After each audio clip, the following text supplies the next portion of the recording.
Chapter 1, Extra 24 Hours. It was a month ago when Zhang Heng first found out that he had 24 hours more than others. It all started with his watch, a Swiss Tissot automatic III analog timepiece, which was a gift from his parents who were away in Iceland for his 18th birthday. It had been purchased in the most perfunctory manner from Taobao 1 and then delivered by the seller. To boot, it was addressed to the wrong class. Zhang Heng no longer had it in him to grumble about these two people. Before he even graduated from primary school, the two immortals one had already packed their bags and made haste for Europe to get started with a whole new life. His parents, who had met in an academic exchange conference, were both theologians who specialized in religious and mythological studies. Naturally, in their materialism one-oriented homeland, theirs was not a popular field. However, unlike deceitful Shengun's one, Zhang Heng's parents were the real deal. One had graduated from the University of Oxford majoring in Nordic and Greek mythology, whereas the other was a Durham University graduate who had published several papers Christian mythology, proving to be quite an influence in this field. In the end, they found themselves having trouble fitting in back home in China. By chance, his father's academic advisor took over a large project and was short-staffed. After a brief dialogue between the couple, Zhang Heng's parents handed their son over to his maternal grandfather, and then left in a hurry to begin a hectic life of research that moved them all around the world. They returned home to visit only once a year, which meant that Zhang Heng spent his entire childhood with his grandfather. Maybe because they felt guilty about it, these two immortals never deprived the old man and their young in expenses. Excluding school fees or boarding fees, Zhang Heng's one-year college allowance was about 30,000 yuan. Although not as much as what the sports car driving feudais one get, it was considered pretty decent among the average students. All right, back to the main subject. The whole thing with the watch was pretty weird. Zhang Heng had just woken up from a night's sleep to look at the time when he noticed that the marking at the top of the dial had changed from 12 to 24. Zhang Heng blanked out for a moment, then very calmly returned the watch to its place before drawing up his covers and continued to sleep. An hour and a half later, his friend that slept opposite him sent him a text message to inform him regrettably that the attendance for further mathematics class was taken. It was not a dream. After a 10-minute shower, Zhang Heng sat down at the desk at the foot of his bed and switched on his computer. The first thing he did was to check into Taobao and look up 24-hour dial watch prank. The search results read, "Sorry, we cannot find you're looking for." Zhang Heng deleted the word prank. Still, nothing matched his search. Was this not a prank? Zhang Heng rubbed his chin pensively. If he turned a blind eye on the 12 extra dials that appeared out of nowhere, the time on his watch was consistent with the one on his desktop. Upon a closer look, Zhang Heng also confirmed that this 24-dialed timepiece was the same one he had been wearing. Even the scratches on the case back and creases on the strap were consistent, little details that no one else, other than he as the owner of the watch, knew. Of course, there were those hardcore pranksters who would make sure the lookalikes were undifferentiable from the real thing, but who would have so much time to spare to pull such an elaborate prank? They might as well spend such skills and zeal restoring relics in the Forbidden City. To sum it up, Zhang Heng knew that someone was messing with him. The average person would have had a fit encountering such a supernatural event. Zhang Heng, though, was not your average Joe, thanks to his immortal parents. Most parents would coax their children to sleep with fairy tales starring the little rabbit or baby squirrel. Zhang Heng's parents, on the other hand, put their professional knowledge to use, so that young Zhang Heng went to bed with Nordic mythologies and Bible stories. Even though he did not waste away the 9 years of compulsory education and became a materialist, the foundation that had been established in him when he was younger remained. He was better at accepting situations like this, much better than most. To explain using the concept of the trending board game, The Call of the Cthulhu, his character's sanity points depletion was slow. Instead of feeling fearful, He found whatever that was happening to him to be very interesting. The normal watch had 12 dials, and after the hour hand completed 2 rotations, a day would have passed. Now, his limited edition watch with 24 dials only needed to complete 1 rotation to indicate the passing of 1 full day. Looking at it that way did not make it seem like a big deal at all. Once he had gotten used to it, it would feel almost natural. But Zhang Heng believed that whoever did this would not have been satisfied with just simply changing the clock face. His instinct told him that whatever that was supposed to happen would most probably happen when the needle completes 1 round.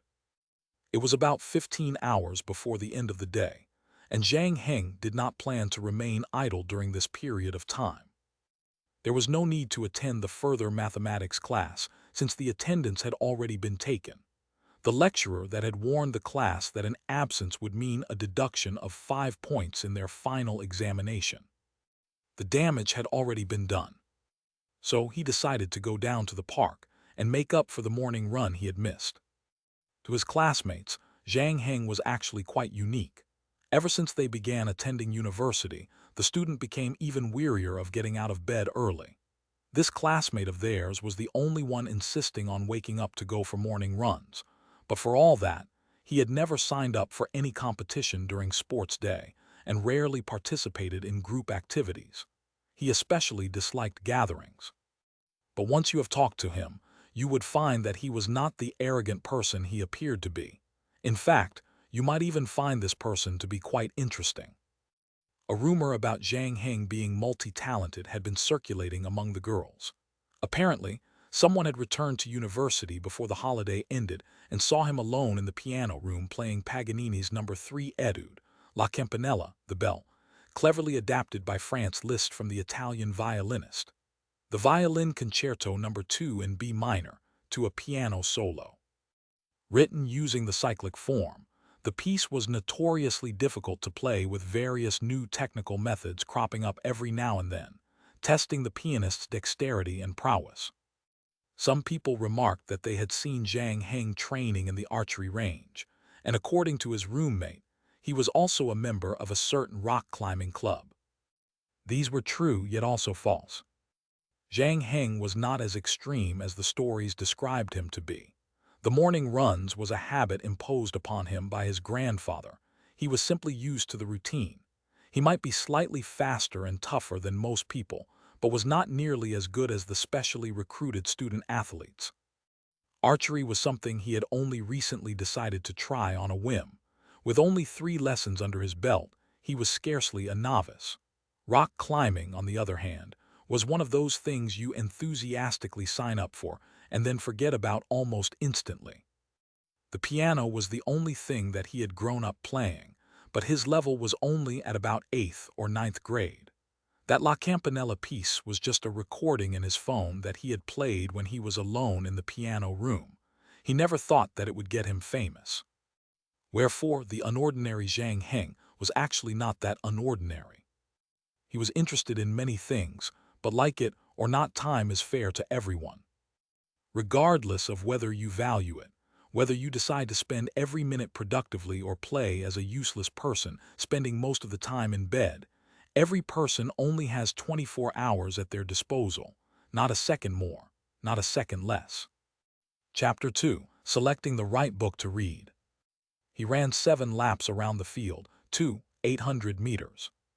After that, he showered in the public bathroom, changed into a clean white t-shirt and a pair of jeans, enjoyed his breakfast at a leisurely pace in the canteen, and then finally walked to the library with the book, Zio Shan Wanhua Mirror. He had finished reading. Like the morning run, reading was also one of Zhang Heng's routine, which he kept at the speed of 1 book per week. But unlike the run, reading brought him many pleasures. It was more like a pastime for him, one that he had always enjoyed. As a matter of fact, if it were not for the limitation of time, he would be reading more than just 1 book every week. After he returned the book at the service desk, Zhang Heng pulled out the phone in his pocket and opened an applet called Random Number Generator. With the setting adjusted to 8 digits, he eagerly rolled the virtual dice. Admittedly, It was not without ground that people thought that this guy was a genius. The regular person would never have thought to use this dice-rolling method to choose a book to read. But there was merit or perhaps eccentricity to Zhang Heng's reading style. Perhaps it was because he had gone through too many books since he was a child. Zhang Heng could read any kind of books, from world-famous works to Dragon Proud Sky 1, Zaya by Wen 2, and even The Perfect Man from Jin Jiang. Zhang Heng would soak them up like a sponge. And he got worse after that. He would still complete vapid books like Compendium of Medical Herbs and Scientific Swine-Raising Handbook. To avoid the trouble of having to select a book, and to experience the pure joy of having chanced upon a good book, he developed a normal distribution applet to help him pick his weekly reading material. It was such a pity that the appeal for campus research grant had fallen through, where he lacked the funding to market his invention. Zhang Heng concluded it was because the capital market lacked vision. Using the last 2 digits of the randomly generated number as a guide, Zhang Heng found himself in the management section. Although not literature like the last time, he considered it to be quite a stroke of luck. At least it was much better than the bill of quantitates for water drainage, heating, and gas engineering he got last month. Stretching out a finger, Zhang Heng pulled out the title for this week, Adam Smith's The Wealth of Nations. This was going to be a very pleasant afternoon. Zhang Heng found himself a seat by the window and began to engross himself in the book. Some of you might be scoffing right now. Really, he's not going to fuss over that recently turned fairy watch of his. Well, as evident by Zhang Heng's attitude, he really could not care less about it. Addressing the issue proactively was the appropriate response, but only if it was within your capability. But in the face of a supernatural phenomenon like this, where there is a lack of information, perhaps not doing anything about it is the better option. Have you not seen those classic horror films where the ghosts touched the person and the person would die? The actors or actresses had to pack their bags and go home since they were no longer part of the horror film. On the contrary, you have to pretend that it did not exist at all, keeping a cool and composed mind and keep moving. Who knows, it might just be a frightening but harmless haunted house tour. Which is exactly why, many a times, staying calm and collected is the most important thing. Right now, Zhang Heng was exactly that. No one would be able to tell that this guy had just experienced paranormal encounter. He missed class and used the time to go for a morning run, spent a whole afternoon poring over The Wealth of Nations, and then attended his elective critical thinking class. Come night, he even honored his promise to his roommates and went to the restaurant opposite for barbecue skewers 1 and ended the evening watching American TV series back in their dorm. At 11:30, it was lights off in the dormitory. Zhang Heng's laptop had another 3 to 4 hours of battery life, but he did not want to disturb his roommate's sleep, so he powered it down. There was still another half an hour before the day ended, and while other people's watch hand had circled twice, Zhang Heng's familiar yet alien analog was only about to complete 1 cycle. Was anything going to happen? He did not know. All he could do was wait. Earphones plugged into the MP3 and into his ears, Zhang Heng spent the last 30 minutes of the day waiting quietly on his bed. 0000. All 3 hands converged, pointing upwards. There was a split-second pause before the second hand continued to travel. Zhang Heng did not notice anything unusual. Was his guess wrong? He pulled out his earphones and immediately he could sense that something was off. The surroundings, it was too quiet. Summer nights were especially full with activities. The small electrical fan above the door groaning and squeaking as it swiveled from side to side, the mosquitoes droning tiresomely at people's ears, the water tap next door dripping onto the sink, the stray cat mewing as it hurried across the plant beds downstairs, the snoring of his roommate in the bed opposite. Tonight all of it was gone. The whole world suddenly lost its sounds and became unprecedentedly and eerily silent. If it were not for the faint music playing in his earphone, Zhang Heng might have presumed that he had lost his hearing. Borrowing the dim light coming from the screen of the MP3, Zhang Heng peered at the time on his watch. It was now 00:01. Usually, the people in the dorm opposite theirs would still be up playing League of Legends, and their loud hurrahs at their completion of a brilliant kill or narrow escape were perceptible through the thin walls separating the rooms. Zhang Heng also noticed something else unusual. The date display on the right side of the watch face, instead of changing along with the time, remained the same as yesterday. An idea popped into his mind, and he jumped off his bed. He had gone to bed fully clothed.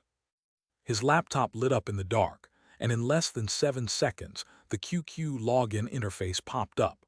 But Zhang Heng's attention was not on the main portion of the screen. His gaze was on the toolbar at the bottom. 0000. 2017 9/20. Wasn't it the last moment of yesterday? Zhang Heng waited for a moment and then pressed his fingertips against his wrist and counted to 200. That was 72 beats per minute. 2 minutes had passed, yet the time on his monitor remained at 0. Zhang Heng raised an eyebrow at this, but made no hasty conclusions. He walked to the bed opposite his and shook the sleeping Chen Huadong, who was the lightest sleeper in the dorm. Normally, someone getting off their bed to get a drink of water would have startled him, but this time, no matter how hard Zhang Heng shook him, he remained unresponsive. "I'm sorry, bro. Although I don't have a girlfriend, I'm not the kind of person you may think I am." Zhang Heng put his finger under his friend's nostrils and tried to have fun in such a weird atmosphere. This guy's mental state was rather excellent. After 5 minutes, Zhang Heng still could not detect any breath. If this was part of the prank, then Chen Huadong's breath-holding ability was out of this world. He could even break the Guinness World Record. So Zhang Heng did the same, testing his 2 other roommates' breath. The results were the same as Chen Huadong. Zhang Heng could say for certain that he really was facing a scientifically unexplainable, otherworldly phenomenon. He was in a time zone that should not exist. An example would be like the river of time had purposely branched out another stream just for him. Chapter 3, Still World. Zhang Heng pushed the door of his dorm opened. The hallway was quiet. It felt like he walking in one of those hospital morgues with only the sound of his footsteps echoing. The door to the opposite dorm was left ajar, and there was a bright light pouring from it. Zhang Heng stuck his head in to take a look and saw 4 people engrossed in a computer game. On the screen, their characters were pursuing a low health point Annie-1. The skills emitted were suspended in midair, and the excited expressions on their faces were unmoving like 4 very lifelike statues. Zhang Heng noticed an alarm clock on of their desks. The time showed 0. After that, he went around to all the other dorms on the same floor. Some of them were locked before their tenants went to bed, so he could not enter them. The ones he did enter were all the same, all frozen at the very last moment of the day. In the bathroom, someone was huffing away while hiding from the dormitory caretaker. The sparks from the cigarette butt were clear as stars, but they were not spreading, and the smoke the person exhaled from the corner of his mouth was suspended in the air. Zhang Heng could not help but take out his phone and took a picture of this magical scene. When he was clicking on the camera shutter, he made another interesting discovery. In this world where the time had stopped moving, it was not only the people who were on pause. The things all around also remained in the state it was in at the very last second of the day. Just like that skill in midair, the electric fan in standstill, and now this cigarette that never burns out. But there were also exceptions. To test his theory, Zhang Heng plucked the cigarette out from between the person's fingers. When the tab was tucked in between his fingers, it began to continue burning. So that was how it was. In this space of time, where he was the only one who could move about, anything that he touches would continue to function as usual, just like this cigarette, and his cell phone, computer, and MP3 player.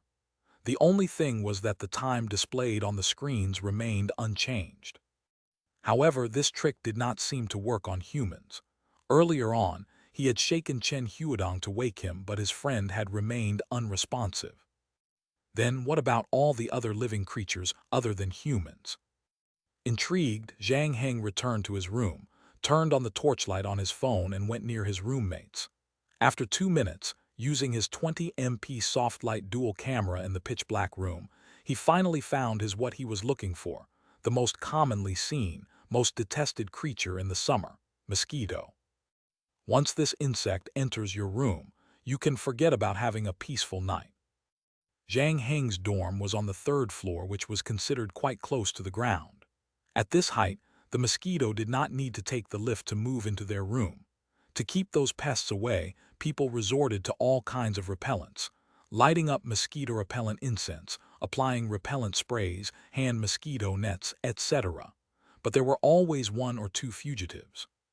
This particular mosquito was lurking next to dorm leader Wei Jiangyan's pillow, waiting for its chance to enjoy a full meal. Unfortunately for the insect, its dream was about to be crushed tonight.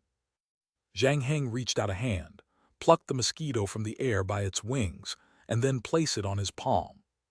The insect maintained its mid-flying posture like a most dedicated actor, ignoring the target that was near to it.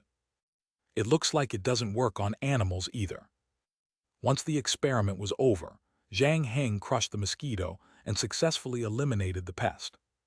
Alas, now that he had explored the building, it was time to go out and take a look. He went to the bathroom and washed away tall traces of the crushed insect, and then continued his walk downstairs. The caretaker lady on duty was standing by the door holding a large U-shaped lock. She was probably locking up. Now, this was another distinguishing feature of higher education institutions. Although some other universities had very different managerial styles on dormitory. Zhang Heng's school had a 12 o'clock curfew, but if the students for some reason had to return late, they could always wake the caretaker by tapping on her window. They would be allowed to return to their rooms once their details were taken down. Nonetheless, if this happened frequently, the student would be reprimanded and punished. Zhang Heng walked past the caretaker without so much as breaking a sweat. On a normal day, she would have stopped and questioned him. But right now, she seemed to have suddenly developed the ability to see through things. Her eyes were focused on the handle of the door, past Zhang Heng's body, as if a living person had not just walked past in front of her. That was how Zhang Heng strolled out of the dormitory building. He raised his head to take a look at the night sky as he walked through the empty campus and finally came to the school gate. It was much busier here. While the campus was not very big, it was in a pretty good location, sitting on the edge of the 3rd Ring Road, facing the main road. Nights in the city were especially long. The fried pancake stall on the overpass was packed with customers. Many of the white-collar workers who had just left their offices stopped by for supper on their way home. Not far away, a street cleaner was quietly sweeping the walkway. Under the platform, 2 bald uncles in suits and leather shoes were talking into their phones as they waited for the very late night bus.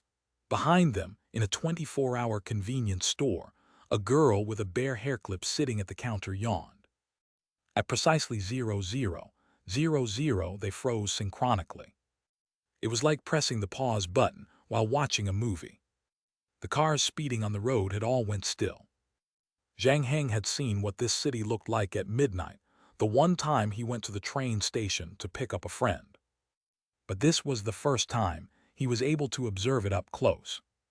He could see the green onions that the pancake hawker was sprinkling onto the dish, the street cleaner's calloused hands and darkened complexion, the bald uncle's oily nose, and the picture of his 1-month-old baby on the screen of his phone, the idle poster that the girl behind the counter hid under the cash register.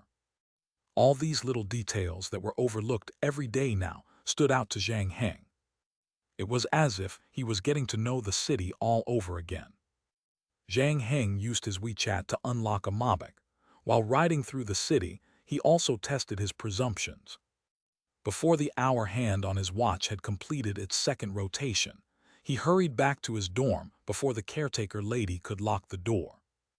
At 00:00, Zhang Heng was not wearing any earphones. The next second, sounds and noises poured into his ears like water. Nice, I'm going to kill that person. I can finally use my infinite blade. Push tower, they don't dare to go against us. I can't, I have to go back and replenish my HP. The electric fan above the door creaked as it oscillated. Outside the window, a feral cat wailed.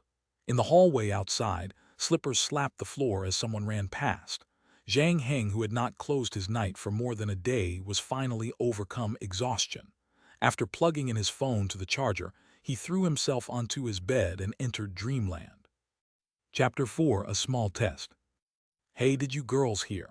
A media senior girl lied to a freshman about an internship opportunity, but when she arrived at the place, she found out that she had been tricked into drinking with other men. They even took naked pictures of her. Yesterday night, that senior's dormmate suddenly disappeared. Her roommate said that she saw her go to bed, but she vanished just like that. I heard that too. All the girls in Block 2 are freaking out. They searched the entire campus but didn't find her. Then the police called the school and asked the head of the university to go to the station. Apparently, someone sent all her dirt to the authorities. Among them were 2 pictures that had close shots on her, but it seemed like the person in the picture did not realize that there was a camera in front of her. This is just weird. Speaking of weird, isn't the Walmart 12 o'clock legend even scarier? What 12 o'clock legend? How can you not know about that? It has been spreading around the campus like a wildfire. Every Monday, exactly at midnight, a bottle of Nescafe coffee would go missing at that Walmart near the library, and every time there would be exactly 4.5 yuan in the cash register. The 2 cashiers who work there are scared to death.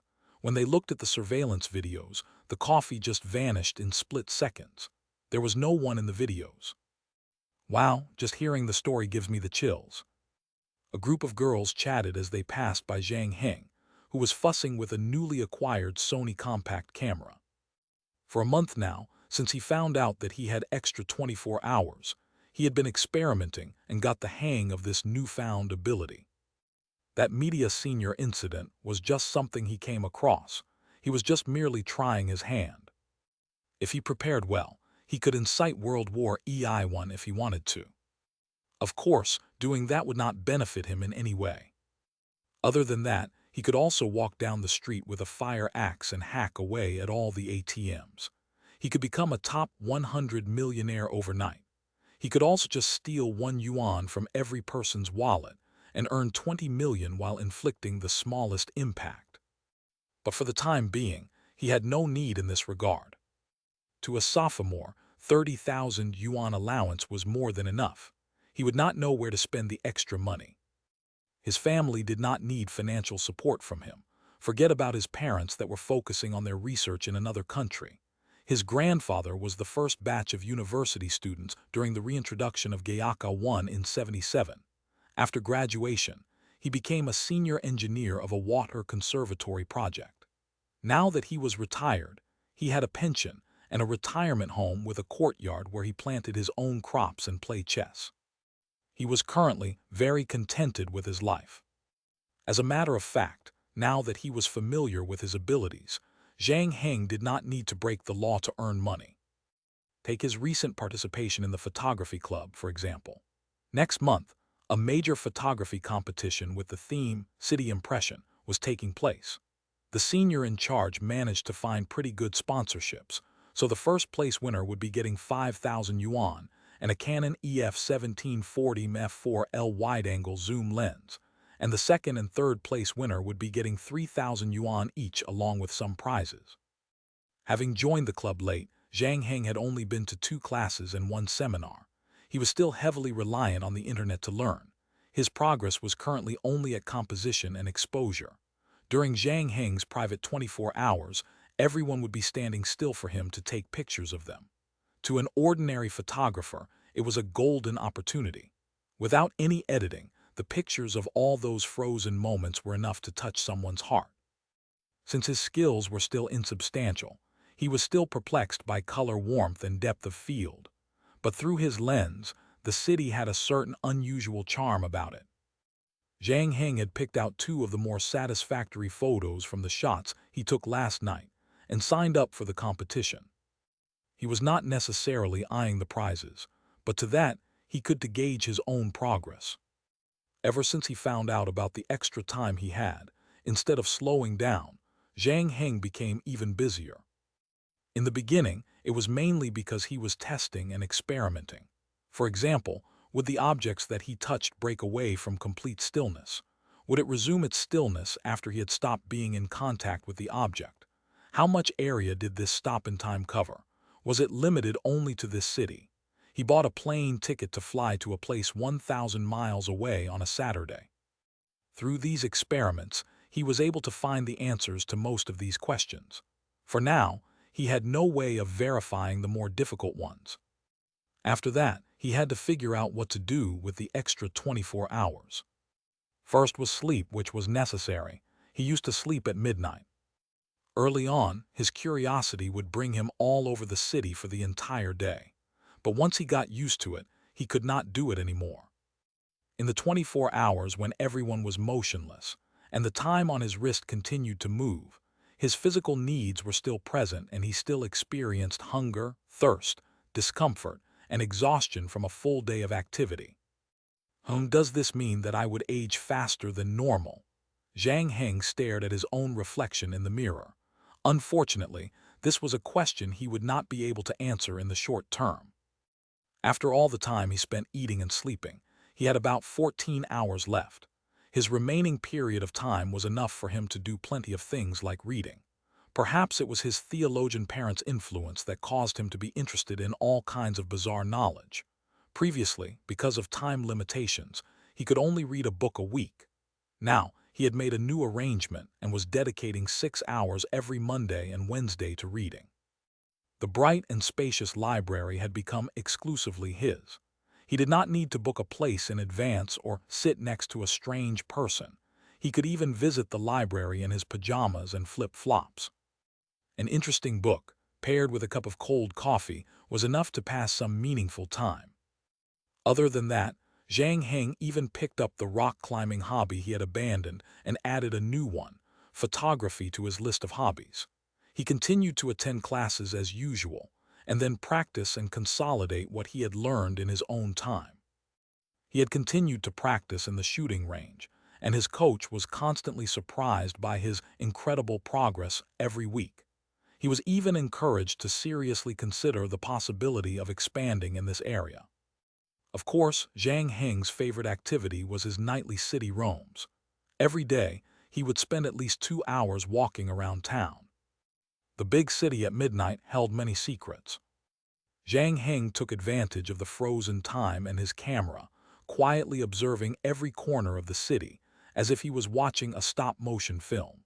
Most of the time he was just a silent observer, but on occasion, he would take action to change some of the circumstances that he did not like very much. These changes had nothing to do with good or evil. He had no interest in playing God or the devil. He was simply enjoying the time that belonged only to him. Chapter 5: Covenant. Thursday afternoons were set aside for staring into space. This time every week, he would normally refrain from being involved in any work or activities. Instead, he would burrow in a place of his liking and waste his time away to his heart's content. These places could be the park, the temple, the museum, and of course, it could also be a maid cafe like the one he was in right now. Just the eye candies in that place alone made it Zhang Heng's favorite place, which was also why this was the place he went to daydream most frequently. A cup of forbidden love and a plate of jeej, one can't do it today, thanks. Zhang Heng tried to keep a straight face and not give away the fact that he had no idea what he was ordering. Yes, master, please hold on. The maid with cat ears answered subserviently, hugging the tray she was holding to her chest. Professional. Zhang Heng gave her a big mental thumbs up. The maids working in the cafe were mostly part-time university students, a major topic of discussion among the NEET community. In comparison, the owner of that maid cafe down Chunzai Road was less sincere in his efforts. He employed a whole bunch of ladies in their 30s and 40s to make up for the number. It was even said that the owner himself would pitch in when they were short-staffed, torturing his customers' mental well-being with his thick bush of leg hair.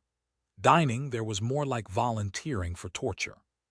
While he waited for his orders to arrive, Zhang Heng picked out a copy of Shokugeki no Soma 1 from the rack nearby. He was flipping through the pages when someone said, What a pity. I prefer his former works. Zhang Heng looked up and found a stranger in the form of a small old man in a tang suit, one paired with a tie, and a Homburg sitting across the table. His unremarkable, half-Eastern half-Western dressing gave him an uncanny appearance. All eyes in the cafe were drawn to this strange little man. Zhang Heng's eyebrows rose to his forehead. Shun Siki one, he used to be a Balibali mangaka. Then it looks like my memory does not fool me. The old man grinned, revealing a row of yellowed teeth. So, how has this month been, Zhang Heng? Are you pleased with my little gift? Don't worry, that thing that you're worried about won't happen. The extra 24 hours is a gift. It won't deduct your lifespan. Did you do something to me? That's not easy for me to do, but you are the one that I choose. It is only right for me to give you a gift. Isn't that right? The old man reached out and picked up the cup of forbidden love from the serving tray. A maid walking past was carrying, startling the waitress. Zhang Heng smiled at the girl apologetically. Thank you, we won't be needing anything for the time being. I won't take advantage of you. After we've finished our conversation, you'll still be able to drink your beverage. The old man mumbled something unintelligible and then said, Now, let's get down to business. I'm quite pleased with your performance this month. Now, since the trial period is over, let's discuss the conditions of transfer. Conditions of transfer. Yes, simply put, I need you to help me win the next round of game. This game will bring you a generous return. Other than that, you can still continue to use that little gift I gave you. When the old man saw Zhang Heng open his mouth to speak, the old man waved him off. I know your family's situation. Money is not very attractive to you. Not to mention, with this ability, it's going to be effortless for you to acquire money. But trust me, the things that this game can bring you is beyond your imagination. What game? Zhang Heng asked. In the distant past, we used to employ war to solve conflicts. It's simple and effective. My God, how I miss those good all-bloody days. But the times continue to develop and change, and a civilized society shouldn't be using those barbaric, primitive means, right? The old man paused and proceeded to gulp down the entire cup of forbidden love. Which is why nowadays, we use games to decide the winnings or losses. The person sitting on the throne right now is that despicable bloke. Because of the ancient pledge, I cannot reveal the content of the game in advance. Strictly speaking, this meeting is also prohibited. But don't worry, I can handle this little problem. If this game is so important, why don't you participate in it yourself? Like I said, I'm restricted by some ancient pledge. We cannot participate in the games ourselves. You are like my representative. I'm betting all my chips on you. When you win, I win, but if you lose, I lose too. The both of us are like locusts tied to the same rope. We're on the same boat, but I don't have very good luck.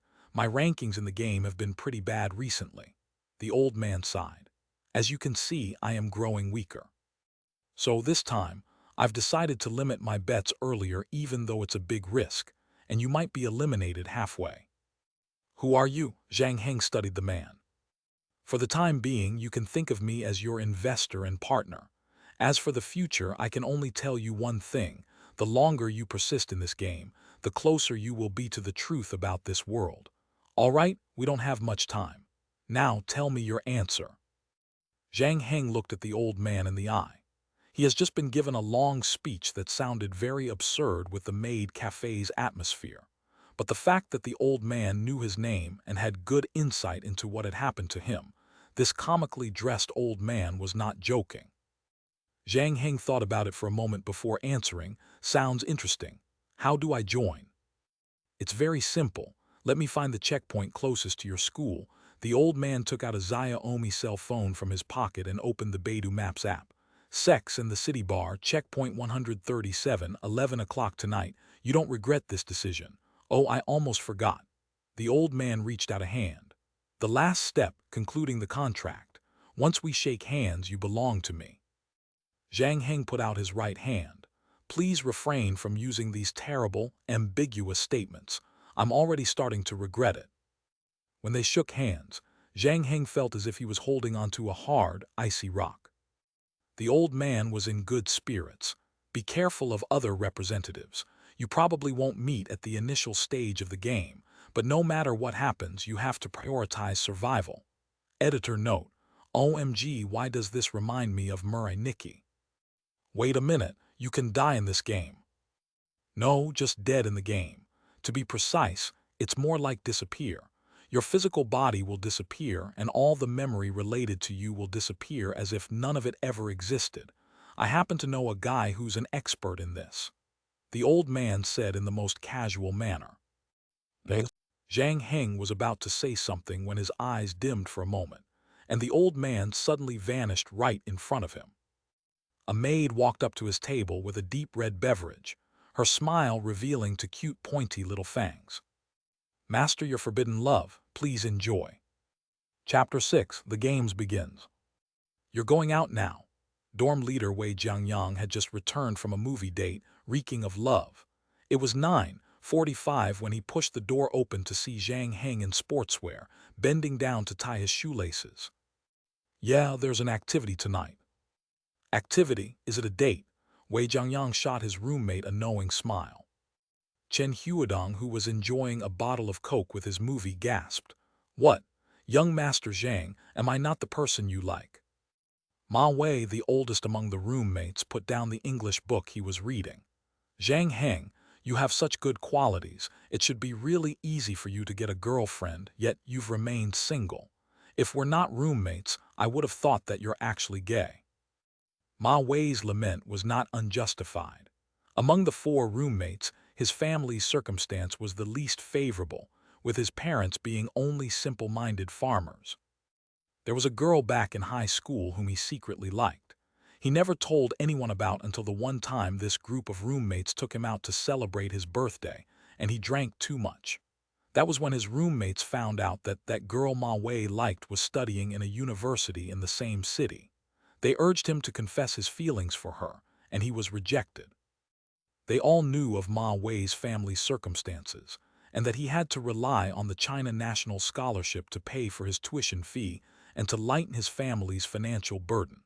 He buried himself in his studies, spending all his free hours either in the library or giving private tuition to earn money. He had no time for dating. These were things that other people could not help him with. Ma Wei had very strong self-esteem. He would always refuse his dormmates, offer to pay for him whenever they went out. Zhang Heng patted Ma Wei on the shoulder and said, "Stop teasing me. There's no date tonight and I'm not gay. I just haven't met a girl that I like yet." Chen Huadong raised the bottle of Coke as if he was giving a toast. "When you finally meet her, you must bring her to meet us. We want to see what kind of succubus can capture our young master Zhang's heart." It took Zhang Heng quite a while to wrestle his nosy friends off his back. By the time he walked out of the school gate, it was already 10:05. If he had not found the string of numbers on his right arm while he was in the shower, Zhang Heng might have suspected that incident at the maid cafe to be a delusion. The cute little maid with the cat ears had confirmed that from the moment he walked into the store up until the moment he left, he had been alone, and the handsome lady in charge of making the drinks revealed that she had only made a cup of forbidden love during that short period of time. Never ever doubt a bartender because every cup is filled with the thing called love. People never forget the things they love, the latter had said. To everyone in the cafe, his conversation with the old man had never happened. That tang suit and Homburg-wearing guy did mention that their meeting was forbidden, and that he could take care of the problem. Zhang Heng postulated that this could very well be the solution he was talking about. Zhang Heng was growing more and more curious by this guy. All his abilities seemed to be related to time, but this was not the time to think about this. Right now, what he needed to was to get through that game that was about to begin. Once he was outside of school, he followed the navigation on Beidou and took the subway to an industrial area outside Fifth Ring Road, then jogged the rest of the way to warm up. He arrived at the bar called Sex in the City at 10:45. It was in a remote area, and on the way there, Zhang Heng walked past a couple of people who looked like trouble with their cigarettes hanging on the corner of their mouth and their eyes seizing him up. There were even a few scantily clad, drunk girls throwing up on the side of the road. Zhang Heng wanted no trouble, so he pulled his hood up over his head and kept a steady but swift pace as he jogged past them. The bar was even more crowded than he imagined it to be. It was converted from an abandoned factory, so it was huge. The rusty facade was painted with all kinds and styles of strange graffiti, and the front of the building was parked full of luxury cars and race cars. This was the peak business hour for the bar. The young people from all over the city had gathered here. Before he even stepped into the building, Zhang Heng could hear deafening music booming from inside, as if it could rip his soul apart. Zhang Heng frowned. Even though his companion at the cafe had stressed that he could not reveal anything to Zhang Heng, and that he would find out everything once he was deep into the game, there was a vague message in between the lines. Whatever it was, the organization that old man was involved in must be ancient and very well hidden. This was not their first time coordinating a game like this, yet the world did not even know that they existed. This indicated that they were doing a good job covering their tracks. However, there were at least 700 to 800 people here. There were thighs and buttocks everywhere he turned. Cool laser lights were blinking and pulsing along with the DJ's mix. If that supposedly dangerous game commenced here, Zhang Heng was willing to bet that it would all over TikTok and YouTube. Could the address he was given be wrong? This was a common mistake, especially considering that old man's age. It really would not be surprising. Just then, Zhang Heng's attention was suddenly drawn to a dark shadow above him on the right. Technically speaking, that was not considered a second floor. It was just a giant container fastened with steel structures to the west wall. At the bottom of the ladder that led up to it stood two brawny men in suits and black sunglasses. A couple of gin-soaked boys and girls made an attempt to climb the ladder, but was turned away by the two men. One of them, probably a feudai from a wealthy family, threw a handful of banknotes at the face of one of the guards. When the other around him realized that they were $100 American bills, they began snatching at the scattered papers. But neither of the buff men reacted. The feudai appeared to be provoked by this and threw contents of the glass in his hands at both men. He was probably so used to getting his way that he bolted for the ladders. Whatever happened next was a blur. He was suddenly sent flying across the room, knocking over a few people and some tables. He landed on the ground with his face covered in blood and dirt, barely alive. His drunk companions were shocked into sobriety. Some of the guys wanted to throw in a few hostile words, but when they saw one of the guards methodically cleaning his sunglasses, their balls shrank and they fled to the parking lot carrying their unconscious feudai friend. As the commotion subsided, the people in the bar cast wary glances at the two strapping men, keeping a good distance from them. Zhang Heng waited for another 5 minutes, and when he was sure that no one was paying attention, he took in a deep breath and walked towards the ladder. The two men in suits watched him with from behind their glasses. Their stony faces gave off a glacial vibe. Zhang Heng felt as if he was the victim of two lions on the prowl. He rolled up his sleeves and revealed the numbers on his arm. He was a little worried, remembering what happened to that feudai. Even though he had an inkling that the numbers on his arm was the entrance ticket to the game, he could not rule out other possibilities. Luckily, nothing bad happened. He did not end up like that feudai as a human bowling ball. The two towering giants stepped aside and revealed the path behind. Chapter 7: Desert Island Survival. Zhang Heng climbed up the stairs and pushed the blue steel door open. Considering everything he had seen on his way to the bar and the group of young men and women swaying their bodies downstairs, he thought that, while the style might be different, it was not going to be that much different in the dance room either. However, in reality, this place was more like VIP lounges at international airports. When he pushed the door open, Zhang Heng felt as if he had stepped into another world. Soft lights, red Persian rug, leather sofa, silverwares on the side table, light refreshments and fruits laid out on the buffet table, and a small bar counter on the right. When the door closed behind him, a gentle and soothing piano music entered his ears. The pounding music downstairs had probably exceeded 100 decibels. Even though he was not a professional, Zhang Heng knew that material of a container had next to none soundproofing property. But the truth was right in front of him. When the door shut behind him, the noise outside was completely cut off. Perhaps it was because Zhang Heng had recently experienced something even more inconceivable than this. He seemed to have developed a certain immunity to similar events. He quickly regained his composure and continued forwards after only a brief moment of doubt. "Welcome," the woman in a red evening gown standing behind the bar greeted. Zhang Heng looked around the room and saw that other than himself, there were about another dozen of people in the lounge. Some were seated in banquettes not far from where he was standing, chatting away while others sat alone. But what puzzled him was that even though the person nearest to him was only about a few meters away, he could not see their faces clearly. It was a very strange experience. He could sense that there was nothing wrong with his eyesight, and his retinas were able to form a clear image, but there was something that was preventing the signal from reaching his brain. Zhang Heng refused to believe in this nonsense and tried very hard to concentrate.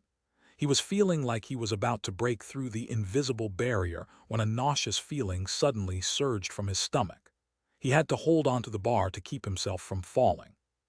Right on cue, a glass of lemon water was placed in front of him. "Relax. This is something all the new players who had just arrived here experiences. Unless the other party allows it, the faces of the players are, by default, in incognito mode.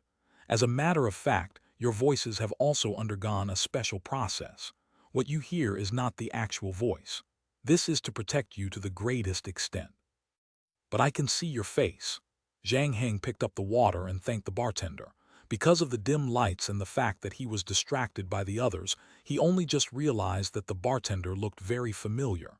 She was wearing lipstick and a different outfit. She looked as different as night and day, but Zhang Heng recognized her. "You are the bartender from the Maid Cafe." "Not bad. Your observation skills are sharper than I expected." The bartender was wiping a glass cup.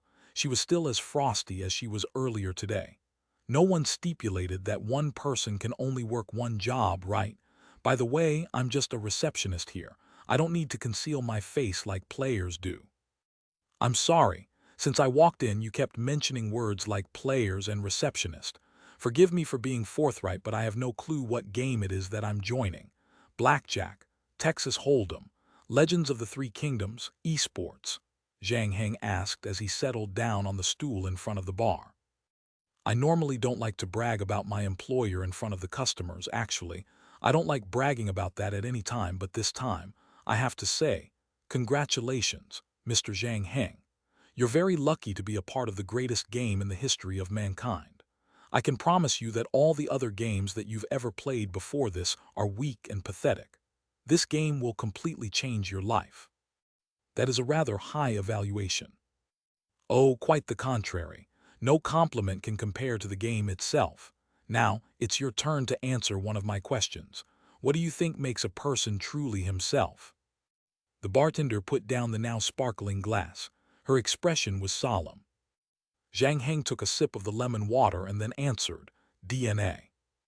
"That's not wrong. Each of us has a unique set of DNA, and some parts of our bodies have been coded since birth.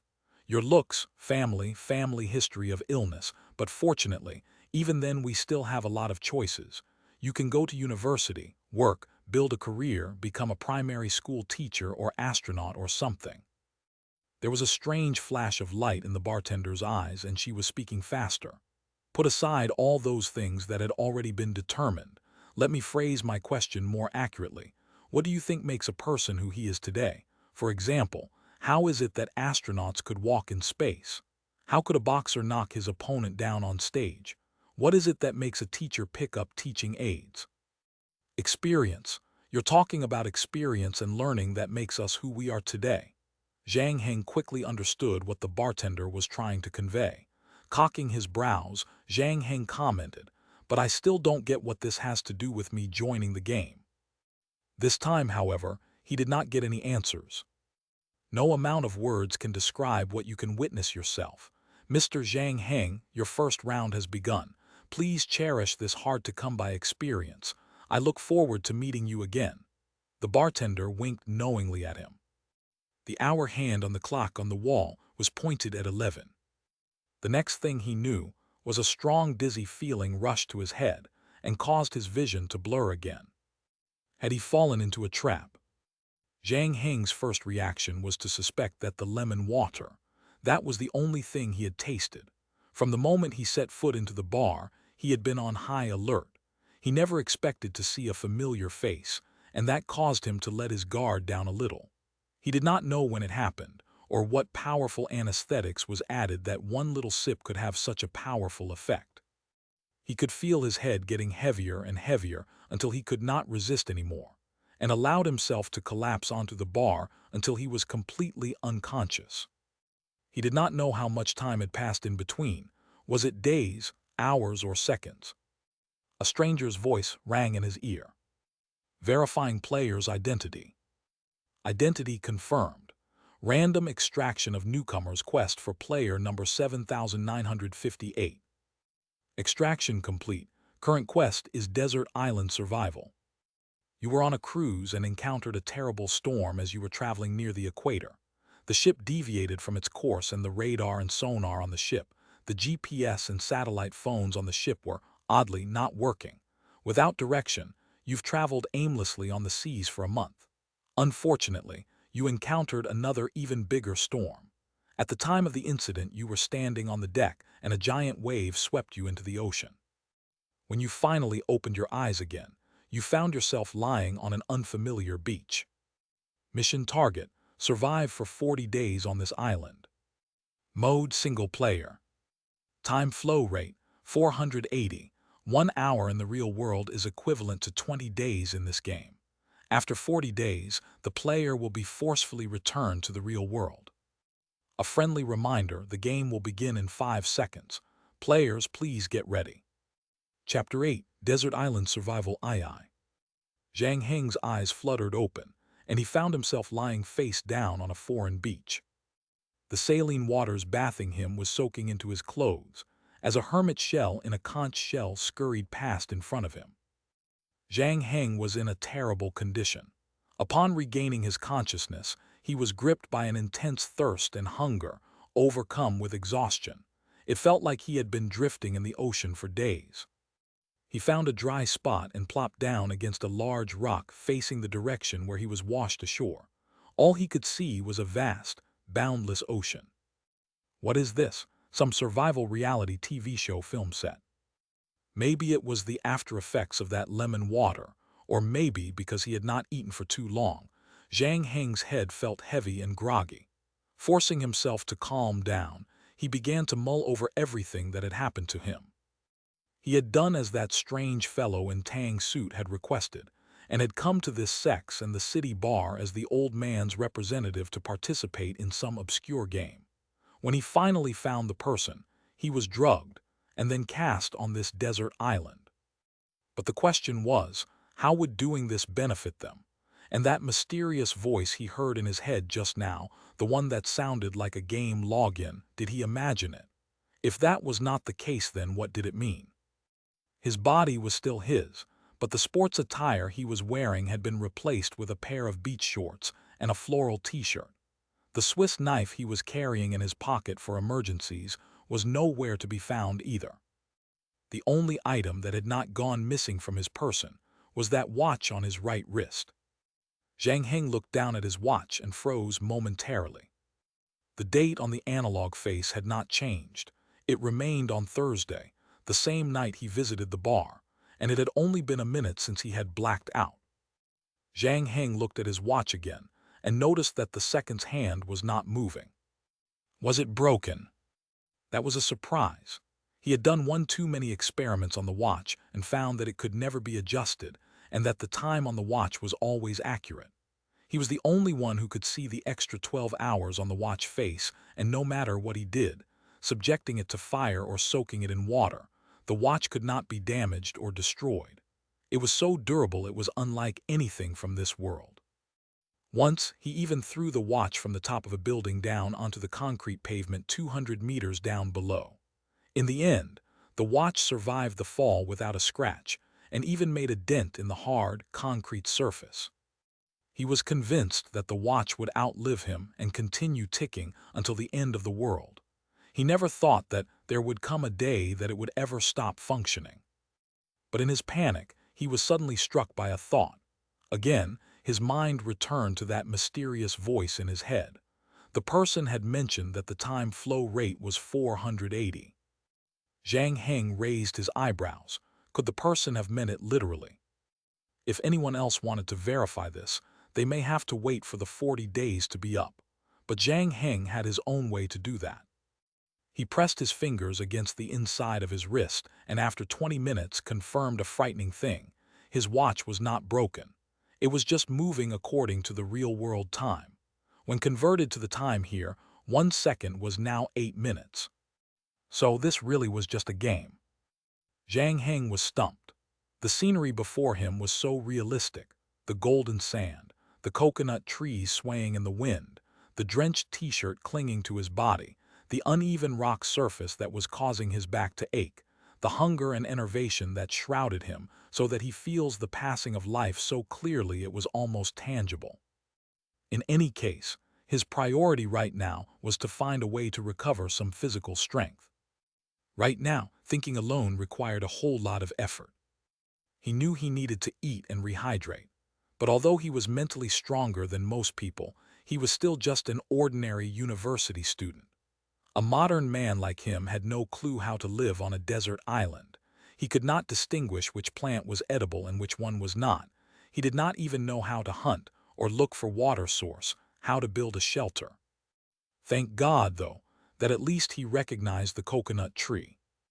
There were some 20 meters to his left, with a couple of the fruits hanging from the trees still green. The water inside could quench his parched tongue and throat, and the flesh could provide him with much-needed energy and vitamins. Zhang Heng picked up a small rock the size of his palm at his feet and aimed it at a leaning coconut tree that may have been swept sideways by a typhoon. He managed to dislodge the coconuts with the rock. There were 7 of them, about 3 to 4 meters above the ground. Normally, a task like this would not have been difficult at all, but considering his current physical condition, it took Zhang Heng a lot of effort to knock those coconuts down. By the time he cracked these green coconuts open, one by one, on the rock to get to the water inside, half an hour had already passed. After he had drained the fruit, Zhang Heng scraped the meat of the coconut with a rock and scarfed them down. When he was done, some of his energy returned, allowing him to consider his current plight. He could no longer tell if he was in a game or in the real world. If this was all make-believe, it did not explain realness of the senses he was experiencing and his physical state, nor the strange flow rate on his watch. But if he was in the real world, then how could whoever who got him here get him from his dorm to this deserted island in a blink of an eye? Zhang Heng shook his head to clear his mind. He would just do it the old way, set the unsolvable questions aside first. Like what the old man in the cafe said, whether this was a game or reality, he needed to figure out a way to survive. He was just an average modern person who lived on his own in the city. Could he really be able to overcome this enigmatic natural world veiled in mystery? Zhang Heng's lips drew upwards into a bitter smile. He had always been a glass-half-full kind of guy, but in his current circumstance, Zhang Heng was not convinced that he could hold out for 40 days on this remote little island behind him. As a matter of fact, even 4 days would be a stretch. He lacked the knowledge and skills to survive out here in the wild. He was in a poor physical state, and he was all alone. Right now, Zhang Heng kind of hoped that he was in a game, because normally an outstanding game should not have sure-death circumstance, especially since this was just the beginning of a novice checkpoint. As if in response to his expectation, 3 little black dots appeared in the distant waves. Zhang Heng tossed the coconut shell in his hand aside and got to his feet. Shielding the top of his head from the hot sun, he sprinted towards the beach as fast as he could. He squinted his eyes to focus on the dots, who were actually 3 people floating in the waters. They were all foreigners, male. One of them was dressed from head to toe in Gore-Tex and hiking boots, and he had what looked like a dagger hanging from his waist. The wind and waves were too big for Zhang Heng to be sure. Among the 3 of them, he was the one who seemed the calmest. The other 2 were an expressionless laddie in shorts and a stark-naked bald uncle. The 3 of them were in a precarious situation as they struggled to get ashore. For some mysterious reason, the only thing they could do was float, as the current pulled them back. Zhang Heng knew that he had to make a decision. Although the coconut had helped his body recover some energy, saving 3 people in one breath was not realistic. Right now, his strength only allowed him to attempt to rescue one of the 3 people. In the end, he decided to save the naked fella for a very simple reason. He was nearest to the shore. Chapter 9. Desert Island Survival III. When Zhang Heng dragged the buck-naked man to the beach, both of them were ready to drop. Zhang Heng did not even know how he even managed to swim the final stretch of water. It was only when he knew near the man that he found out that the man's lumbar spine was injured, and there was a tear on his thigh where a coral had pierced him. The man could barely move. No wonder he had to drift along with the wave like a plastic bottle. Getting him back to the beach was not going to be an easy task. On the way back, Zhang Heng considered giving up several times, but the man was surprisingly optimistic and even cheered him on. So Zhang Heng gritted his teeth and dragged the man to shore. For a while, the both of them slumped on the sand. Zhang Heng did not want to move at all, not even to lift a finger. If he could, he would have shut his eyes and dozed off. But after about 2 minutes, the man in the buff spoke. "Hey, bro, we can't stay like this. We're not far from the equator. At midday, the temperature could go up to as high as 35 degrees. We'll lose a lot of water if we keep this up." Zhang Heng said nothing a minute before replying, "I'll bring you to a shady area now." Then he took in 2 deep breaths, gathered up all the strength in his body, and pulled the man to the bottom of a cliff where he used his own t-shirt to bandage the man's wound. After that, Zhang Heng was completely drained of energy. He could barely even throw a stone. Fortunately, not far from where they were, he picked up a couple of coconuts that had fallen to the ground. When the bald man saw Zhang Heng about to break the coconut, he opened his mouth to speak, but then stopped himself. "Oh, I don't want to seem like I'm ungrateful or anything, but if you can, please give me only green coconuts. The ones that have fallen from the tree are old. The milk-white water inside can cause diarrhea when consumed. On a resourceless island like this, it could be fatal. You seem to know a lot about survival in the wilderness." "I served in the military for a while. I once spent more than 2 years crossing the Amazon forest. So, yes, I suppose I can be considered an expert in terms of surviving in the wilderness." Zhang Heng realized that he had made the right bet. There was no way that a well-made game would leave the players in a sure-death circumstance. The man in front of him was his hope of surviving on this island. However, he could not help but wonder what the other 2 people could do. After all, in terms of difficulty, saving this bald man was the easiest. Based on a game designer's usual train of thought, the more effort you put in, the better the reward. But Zhang Heng did not regret his decision at all.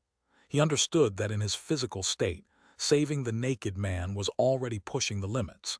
Even if he could reach either of the 2 men who were further away, he would not have the energy to return to shore. Moreover, so far, this man with a severely receding hairline seemed to be pretty easygoing.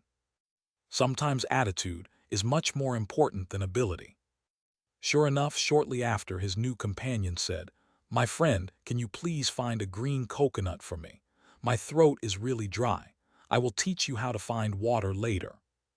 "No problem."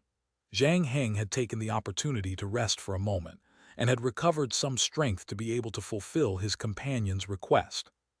This time he took down 14 coconuts in one sitting, 5 for the man and 3 for himself. The remaining 6 were set aside as provisions.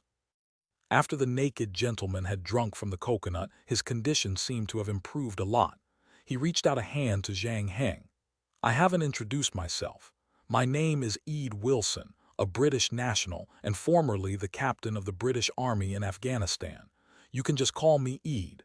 Thank you for saving my life. Zhang Heng, Chinese, university sophomore, you're welcome. Zhang Heng and the former captain of the British Army in Afghanistan exchanged a friendly handshake. Immediately after, however, the captain's tone grew solemn. Those two poor guys. Other than this little island, there's no other land nearby. Not being able to get to shore means that it's not going to end well for them. The Ede guy, however, seemed to be able to adjust his mental state pretty well. After only a brief moment of good, he recovered his cheerfulness. All right. As per our agreement, I shall fulfill my part and teach you how to find water. When I was at sea, I was able to visually estimate that this island is about 120 hectares.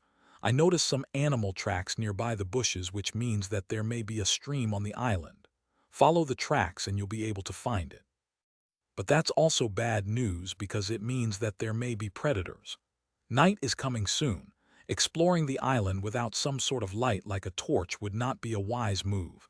You could get lost or be attacked by wild beasts. Ede patiently imparted his knowledge of survival in the wilderness to Zhang Heng, and even deliberately slowed down his speech so that Zhang Heng understood each word. Even so, every now and then, Zhang Heng would interrupt Ede to inquire the meaning of certain words. Even though his parents worked abroad, the time that those two spent at home was too short to have seen to the improvement of Zhang Heng's foreign language proficiency. As a result, Zhang Heng's English language level was only a standard band 6. It was not too much of a problem for the everyday conversation, but once jargons were added to the mix, Ede would have to explain the meaning of the words. With one teaching and the other listening, 20 minutes later, Zhang Heng finally learned how to find fresh water in the wilderness. Heeding Ede's suggestion, for the time being, the both of them would be using coconuts as their main source of water. At the same time, they also searched the cliff nearby and managed to find a few small water holes and a cave. The cavity was about 10 square meters big and full bird droppings. The smell was unpleasant, but the ground was higher, so they would not have to worry about being carried away by the tide when they sleep. Most importantly, the cave was sheltered against the wind, yet remained cool throughout the day and night. As the sun set in the west, Zhang Heng used the last of the daylight to pick up a few more coconuts to add to the ones they had for dinner. After that, the two bid each other good night in the cave. Growing up in the city, this was the first time Zhang Heng had ever slept out in the open. Even though his body and mind had been stretched to the limit and was in urgent need to rest, for a long time, he was still unable to close his eyes. Be it the stink of the bird doo-doo or the hard rock he was resting on, the unidentified insect that was crawling up his arm in the darkness, everything seemed to be tormenting his mind, causing him to feel uneasy. Ede suddenly spoke. "Zhang, did I tell you what the most important thing you need to survive the wilderness is?" "What is it?" Zhang Heng had not heard any movement behind him and assumed that his companion had fallen asleep. Survival skills are very important, there is no doubt about it, but the most important thing is to always keep an optimistic outlook. When you feel like you're suffering, think about happy things, tell yourself that perhaps tomorrow, a boat will pass by and bring me back to the civilized world. Ede really was as optimistic as ever. Zhang Heng sighed inwardly. If this really was a game, within 40 days, there would be no boat passing by. But Ede's words did help him feel much better. More importantly, he realized that he was not alone in this. Zhang Heng had never been one to grumble and complain. He only needed to persevere on this island for 40 days. With someone guiding him, he believed that he could do it. Zhang Heng pushed the negative thoughts and emotions out of this mind, and very soon, exhaustion kicked in, and he closed his eyes. Chapter 10: Desert Island Survival IV. The sun rose just above the horizon. A new day had come. In the cave, Zhang Heng opened his eyes and saw that Ede was up, sitting. "Good morning, Zhang." "Morning," Zhang Heng yawned. "My goodness, how I wish to have a cup of coffee, fried egg, sausage, and toast right now," the former captain lamented. "But given our current situation, we can't ask for too much, can we?" Too bad the coconuts are giving us too little calories. One of those green ones can only provide 200 calories worth of energy. Even if don't exercise, we'll be burning at least 2,000 calories a day. Also, we need to expand our menu in order to obtain a richer source of nutrients. Well, since we're by the sea, I think we can take advantage of that. What do I need to do? Zhang Heng asked. Hold your horses. Your life in the city has caused your digestive system to be very fragile. Even if I told you how to catch food from the sea, with no way to cook it, one crab can cause you to the run so bad it'll lead to dehydration. We need fire. The water that you found earlier will need to heat before drinking. It only needs to be cooked for 3 minutes to kill most of the bacteria in it. Right now, I'll teach you how to start a fire first. Eid paused for a moment before beginning to explain. The most important thing you'll need to start a fire is to find the right wood. Fast-growing softwoods are the best kind. The drills stick, and the base can be taken from the same tree. Tear off a tree bark and dry it under the sun. Zhang Heng listened to the instructions intently, but when it came to actually performing the task, it was not as easy as he imagined it to be. He spent the whole morning trying to start a fire. Alas, it was one failure after another. The action of twirling the drill stick alone rubbed away a whole chunk of skin from his hand. It hurt so bad that he grimaced. At the same time, because they did not have time to search for food, he and Eid ate all their reserve coconuts, which barely filled their stomachs. What was even more frustrating was that, even after all the effort they put in, they had nothing to show for it. Zhang, you cannot go from a rookie to an expert in one day, Eid comforted. The beginning is always the hardest. Zhang Heng tossed the broken stick on the ground in contempt. That is true, but failure is still agonizing. Failure is also a valuable experience. Tens of thousands of years ago, our ancestors have continued to evolve from failures. Eid empathized. You are a smart student, Zhang. Don't worry. There's still time for you to learn and grow. Now tell me what I've learned from this failure. The wood is still no good. The skin on my hands are flayed and there are still no sparks. I have to try using other woods. Nevertheless, fortune is as unpredictable as the weather. At sundown, a gust of wind blew and a mass of dark cloud gathered above their heads. It happened so quickly that Zhang Heng did not have enough time to gather the things. The tree bark that had been drying on the rock was soaked in rainwater. His entire day of work was wasted. Disheartened, Zhang Heng lay on the cavern floor with his arms and legs spread out like an X, staring at the ceiling of the cave. Eid, I don't think your chicken soup for the soul is going to work anymore. Give up then, Eid said in a quiet voice. Huh. But it's limited to only before the rain stops. It's only after you've vented all your negative emotions can you better devote yourself to work. Are you always this optimistic, Eid? It could be that I've encountered situations than this in my travels across the Amazon forest. Thinking about how I've pulled through inspires me not to give up. Does experiences make us who we are? Zhang Heng muttered under to himself, remembering what the bartender told him, feeling as if he had on to something. It looks like the rain is not going to stop before dark. You should go to bed. There is still a lot of work to do tomorrow, Eid said, and as he lay down to sleep. The two went to bed on the second night with an empty stomach. The next morning, Zhang Heng got up before first light, mainly because he was starving.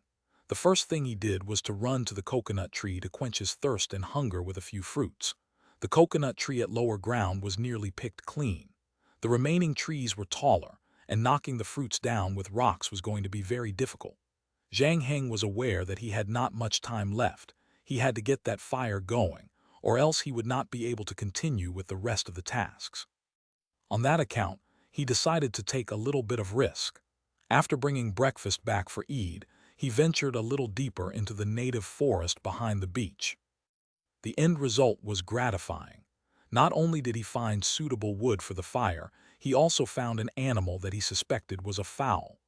Unfortunately for him, the little thing was very agile. Before Zhang Heng could even approach it, the creature flapped its wings and disappeared. There was nothing Zhang Heng could have done about that. He broke a tree branch and returned to the beach. Using the same method he used the day before, at noon, a tendril of smoke finally rose from the wood shavings. Employing the knowledge that Eid had passed on to him, Zhang Heng sprinkled the sawdust onto the leaves of the candle nut tree, and then carefully blowing until the sawdust glowed and ignited the tinder underneath. After a short while, the two people on the island finally had a long-awaited fire.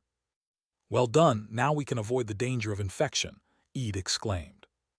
Zhang Heng never thought that he would ever be so excited to see fire. He was about to say something when a third person's voice sounded in his ear. "Started a fire successfully. A new skill is obtained, wildlife survival, level 0, game points, +3, character panel has also been activated. You may view your personal status." The voice sounded very familiar. Zhang Heng thought about it for a moment before realizing that it was the same voice that had heard earlier when he was unconscious. Zhang Heng looked at Eid. "Eid, did you hear something?" His companion looked taken aback and then concerned. "Should I be hearing anything? Zhang, are you experiencing hallucinations due to dehydration?" Yes. Zhang Heng, too, wondered if he was suffering from heat stroke because something that resembled a character card appeared before his eyes. Name Zhang Heng. Gender male. Age 19. Player ID 7958. Game rounds experienced 0. Current game points 3. Skills piano level 1. Language proficiency level 1. Both languages at general communication skills level. Assessment. The player is unremarkable with no quality worth commending, has no special skills, and is not expected to be able to last longer than the first 3 rounds. Zhang Heng was speechless. The harsh evaluation at the bottom aside, how was it that he only had 2 skills? Okay, he could see a line of words in small prints under skills. Level 0 skill cannot be displayed. His amateur grade 9 piano playing level was passed off for a pathetic level 1. This game's definition of skills was too harsh. Not everyone out of 100 people could start a fire using their bare hands, yet it barely even made level 0 on his list of skills. It would seem that this game was more difficult than he imagined it to be. Chapter 11, Desert Island Survival V. Zhang Heng finally started a fire. That meant that his menu was no longer limited to just coconuts. Shortly after, following Eid's instructions, Zhang Heng found conches on the rocks by the beach, even lucked out and found crabs and oysters. The latter especially was fresh and sweet, rich in nutrients, calcium, iron, phosphorus, and vitamin B2, reputed as the milk of the sea. It was pity, however, that the calories they provide were not high, each of them containing only 70 calories. For chowhounds, this was a good thing, but on a deserted island, Zhang Heng preferred something with higher calorie content to provide him with the necessary energy. He did not need to worry about exceeding his calorie count and getting out of shape, seeing that he had been starving these few days. Thank goodness, they just might able to enjoy a decent meal tonight.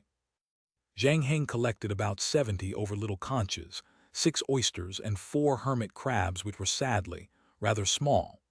Eid had told him that the hermits were edible but tasted average. Nevertheless, the two of them were not dining in a Michelin star restaurant, so taste was no longer an important factor. Zhang Heng even spotted some fishes by the coast, but without the right tools, he could only watch them swim about from afar. To boot, they also had the small puddles of water that he had found 2 days ago. With the shells of the mollusks he picked up, Zhang Heng was able to scoop and transport the water. But for all that, the pair found themselves having problems with the tools for boiling the water. They did not have bowls, and the shells they were using were too well insulated that even under direct heat, the water refused to boil.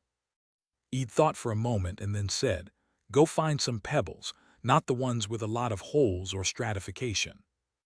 Zhang Heng nodded and did as Eid instructed. They spent 20 minutes cooking the pebbles until they were burning red and fastened them to the clams using small branches. Soon, the water inside began to boil. "There's not a lot of water in here, 2 should suffice," Eid said. The water inside the shells boiled for around a minute, enough to get rid of most of the bacteria. Zhang Heng put these little outdoor survival skills to memory. Eid was a good teacher. With the injury to his waist, he could not move about freely. But Zhang Heng was able to benefit from his companion's comprehensive survival know-how, so he had no complaints about having to take on full responsibility of collecting food and water for the both of them. At the same time, Zhang Heng was careful not to be too reliant on Eid.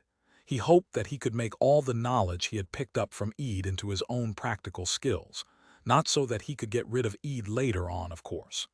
As a matter of fact, he was so grateful to Eid that if there was only one morsel of food left, Zhang Heng was willing to give half of it to Eid. Having said that, Zhang Heng could not shake off this ominous feeling. He had noticed that Eid appeared to be worse than the first day he came to shore. This period of rest had not improved his condition. Since the last time Zhang Heng bandaged the fatal wound on Eid's thigh and stopped the bleeding, there was nothing else he could do to tend to the injury. There were no antibiotics so readily available in the hospitals in the city. Once the wound was infected, it would be untreatable. Zhang Heng believed that the former captain knew this better than him. Yet, Eid never raised the subject in the past few days. This seemed to confirm the foreboding hunch that Zhang Heng had been feeling. Not knowing what he could do for his companion, Zhang Heng looked after Eid as best as he could. For the rest of the days, Eid taught Zhang Heng how to make simple stone tools, use wood charcoal to clean his teeth, collect rainwater, make ropes out of tree barks, build a basic raft out of wood, use corals to trap fish. Compared to the time when the both of them had just arrived on the island, the pair had moved past the most dangerous period, and now had extra reserves. The leftover dried fish was hung from the ceiling of the cave, so that should they encounter terrible weather and were unable to go out to scavenge for food, they would not go hungry. Things seemed to be going uphill, and the 40 days no longer seemed like an unattainable goal. Just when this notion appeared in Zhang Heng's mind, doom showed up. On the 16th night, Eid suddenly developed a high fever. Zhang Heng devoted his time and energy to care for his companion, and gradually, their supply of food and water gradually depleted. Their search range was also greatly reduced. The food they had set aside for a rainy day was immediately put to use in this crisis. What even more worrying was that Eid's condition did not improve at all. When Zhang Heng undid the makeshift t-shirt bandage on Eid's thigh, he discovered that the gash that was so deep you could see the bone had festered. Since yesterday, the former captain of the British Army had been in a comatose state. What little food they had in the cave was slowly diminishing. Very soon, they were on the brink of running out of food. Finally, on the 19th night, Eid's eyes suddenly flew open. He turned to his side and murmured to Zhang Heng, half-conscious, "Do you know what's the most important thing to survive the wilderness? It's never being satisfied with what you've achieved yesterday. Live each day better than the last. You have to find a way to conquer nature." Zhang Heng rubbed his eyes and smiled sadly. "Eid, that's not what you told me the last time." But Eid made no response. Zhang Heng put a finger under Eid's nose and discovered that his friend was no longer breathing. Even though he had been mentally preparing himself for Eid's passing, he was still sad. While the two of them had not spent a lot of time with each other, Zhang Heng's ability to navigate in this wilderness was all thanks to Eid's teaching. They shared a student-teacher relationship, but they were also friends. Zhang Heng dug a hole in the forest near the cave and buried Eid. To prevent wild beasts from damaging the grave, he outlined the grave with some sharpened twigs. Only when he had done all that did he drag his starving body to the beach to search for food. The good news was that he was already halfway into the 40-day goal. Even though he was alone again, Zhang Heng was confident that he could survive the island. On the noon of the 20th day, Zhang Heng's coral trap caught him a large 2-catty-1 fish. This meant he could go to bed tonight with a full stomach.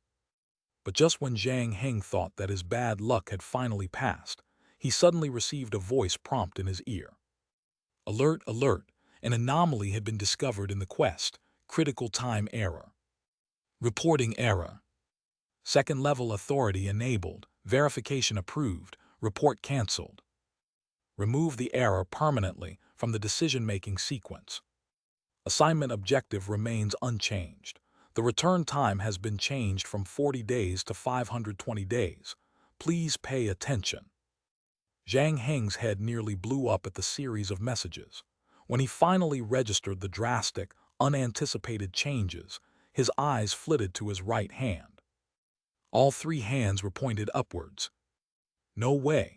He had been so preoccupied learning how to survive in the wilderness, and having experienced all kinds of situations, he had forgotten about that 24-dial watch on his wrist. On the first few nights when he first arrived on the island, he was not able to enter that still world and had thought that it did not apply to this game. He did not think that the game would actually be holding back. The first thing that came to Zhang Heng's mind was, where did the 520 days come from? The extra 24 hours he had every day, after being multiplied by 480, left him with the most frightening string of numbers. Chapter 12, Desert Island Survival VI. So this really was all just a game. In reality, once watch hands pointed to 12 midnight, Zhang Heng would enter still time. But here, the wind continued to whistle in his ears, and the coconut's trees swayed along. Except for that voice that appeared suddenly not long ago, nothing else had changed. Zhang Heng had tried playing several computer games during still time. Following the contact recover principle, as long as he was not in contact with other people, everything would continue to work. But now was not the time to talk about such things. Just as victory was within reach, the difficulty of the game was raised to a hellish level. Realizing that he had another 500 days and not 20 days left on the godforsaken island, Zhang Heng did not even have the strength to draw a bitter smile. Instead, he sat by the beach, staring at the horizon, doing nothing else until sundown. This was the first time he felt like life was full of spite. But at this point, griping was meaningless. Even if he wanted to settle scores with whoever, he would have to wait until 500 days later. Before dark, Zhang Heng finally roused. He was never the kind of person who was easily knocked down by difficulties. He did as Eid had taught him in between the lessons, to let go, to vent out all his negative emotions first, and then regain his composure. With the fish and crabs he caught, Zhang Heng enjoyed a full meal, and then early the next morning devoted himself fighting against nature. Fire can be used to cook food and boil water, and keep him warm at night. Simultaneously, keeping the fire burning had become Zhang Heng's responsibility. Every day, not only did he have to go out to collect food and fresh water, he also needed to find firewood that would burn easily. This task was especially tough after a shower of rain. He had wanted to collect more firewood and store them in the cave to cope with the rainy weather, but earlier on, he had to focus his energy on scavenging for food. Now that Eid was gone, the amount of food he needed to find was halved, leaving with ample time to do other things. Other than collecting firewood, Zhang Heng also attempted at fashioning a couple of stone axes. Eid was not very good at making tools, and had only imparted the rough idea of how to put together a stone axe. Before this, Zhang Heng had used the sharper edge of the clams to hack at the trees, but it did not work very well. It took him at least 2 to 3 hours to cut down a small tree. That got him thinking about trying out the stone tools so highly favored by the primitive man. But for some unknown reasons, the axes he made either crack after only 2 chops, or the heads would be separated from the handle at a swing. Zhang Heng could only comfort himself that failure is the mother of success. In a blink of an eye, another 20 days had passed. That familiar voice again sounded in Zhang Heng's ears. Task complete. To return after 480 days. The sentences were fine on their own, but when put together like that, it sounded like a bit of a joke. Zhang Heng ignored the voice. He had just finished his lunch and was looking for some shells to carry water. The one he had used was burnt. He was picking up goods from the free market when he suddenly noticed 2 black dots from afar. This was a rather familiar scenario. What was more familiar were the 2 people struggling in the water. Were those option B adventure man and option C laddie in shorts? Zhang Heng found himself speechless. What kind of humans were they? That was some powerful will and tenacity to live.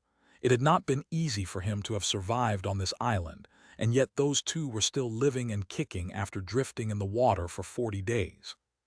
Zhang Heng's thoughts immediately went back to the late Eid.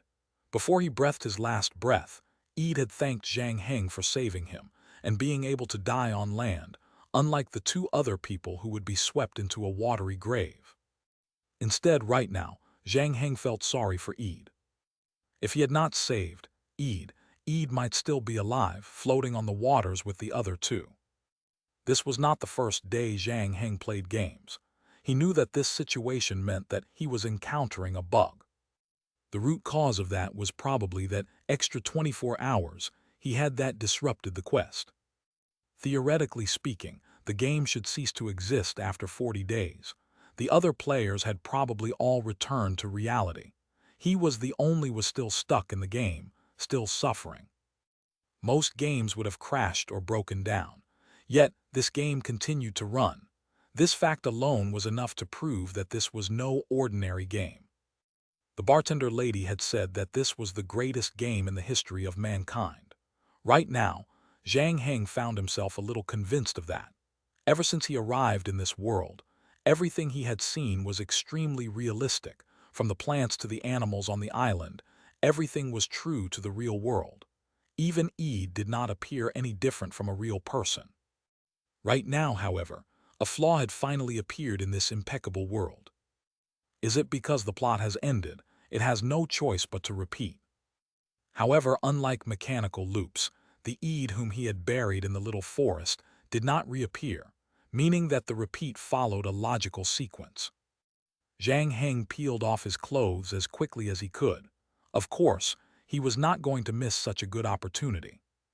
Unlike the physically weak and feeble person he was 40 days ago, Zhang Heng was well fed and was even able to perform some training exercising outside of labor.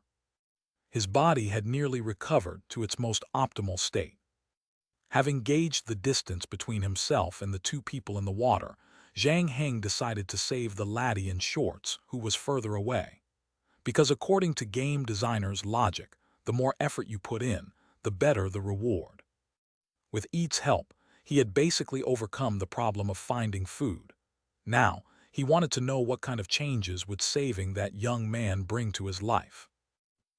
10 days later, Zhang Heng found himself marveling at the brick kiln and tile-roofed house. There were actually people in this world who could build a house with their bare hands. All throughout, Zhang Heng trailed behind the lad in shorts from finding clay, to constructing beams, firing the bricks in a kiln, to finally building the half-a-meter-tall bricked house. In addition to that, the lad even showed him how to make a proper stone axe, set up a wooden shed, make ceramics, prawn traps and sandals, and use the fibers from tree barks to weave, make bow and arrows and slings. Not having to worry about food, Zhang Heng was able to spend his time taking it all in. It was a pity, however, that the short pants lad never spoke. He merely did as Zhang Heng requested and quietly demonstrated all the techniques. Then on the 19th day, he accidentally ingested poisonous mushrooms and died in the forest. Killed by the plot.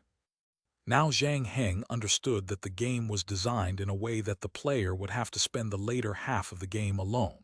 So, no matter what they did, the already injured Eid and the lad in shorts would not last until the 20th day. Zhang Heng buried the lad in shorts next to Eid's grave. Unlike Eid, this lad never spoke a word, so they did not share very strong ties. In addition, after knowing that it was all just a game, Zhang Heng was not terribly upset. But at the end of the day, they were teacher and student. Zhang Heng felt obliged to give him a proper burial. After that, Zhang Heng digested and began to put everything the lad in shorts had taught him throughout their 19 days together. In between, the adventurer drifted past twice, but Zhang did not save him. He would come back again some other time. If Zhang Heng saved him, he would have only 19 days left to live. On the 130th day on the island, an announcement rang in Zhang Heng's ear. Tiled roof house successfully constructed. Wilderness survival skill has increased from level 0 to level 1. Game points +5. You may view the character panel. Chapter 13. Desert Island Survival VII. Zhang Heng looked at his character panel and found that his skills had increased from 2 to 3, but the mean evaluation at the bottom remained unchanged. Since the lad in the shorts taught him how to make bow and arrows, Zhang Heng had another activity added to his days. He had carved out an area on the beach just for archery practice. Using the knowledge imparted to him by Eid and the lad in shorts, Zhang Heng managed to overcome his plight finding food and water, and moved out of that bird-droppings-filled cave into the clay house he had built with his worn hands. Just as his life was improving, a new crisis soon emerged. Eid had told him that the biggest enemy of a person who had mastered the skill of surviving the wilderness was not the ever-changing and unpredictable nature, but yourself. Once a person's survival needs have been fulfilled, chances are the person would fall into a vacant state, having lost all direction and motivation. Being the only person on the island would soon bring on an overwhelming sense of loneliness. Zhang Heng must find tasks to keep his mind and body constantly occupied, so that he would not have the time to think about the fact that he was all alone on a deserted island. When he was with the lad, Zhang Heng took into consideration that he needed to survive for another 400 days and more, and set a new target for himself. He decided to explore the heart of the island. So far, his area of activity had been limited to the periphery of the island. The furthest he has been was to the virgin forest to look for firewood, where he saw the fowl and some animal bones, which confirmed the presence of predators. From then on, he had been very careful to limit his area of activity, staying away from that stretch of forest. After all, the resources on the beach were enough to keep him alive. But now, in order to battle this terrible sense of loneliness, Zhang Heng needed a goal that would keep him going, exploring the center of the island and see what was there.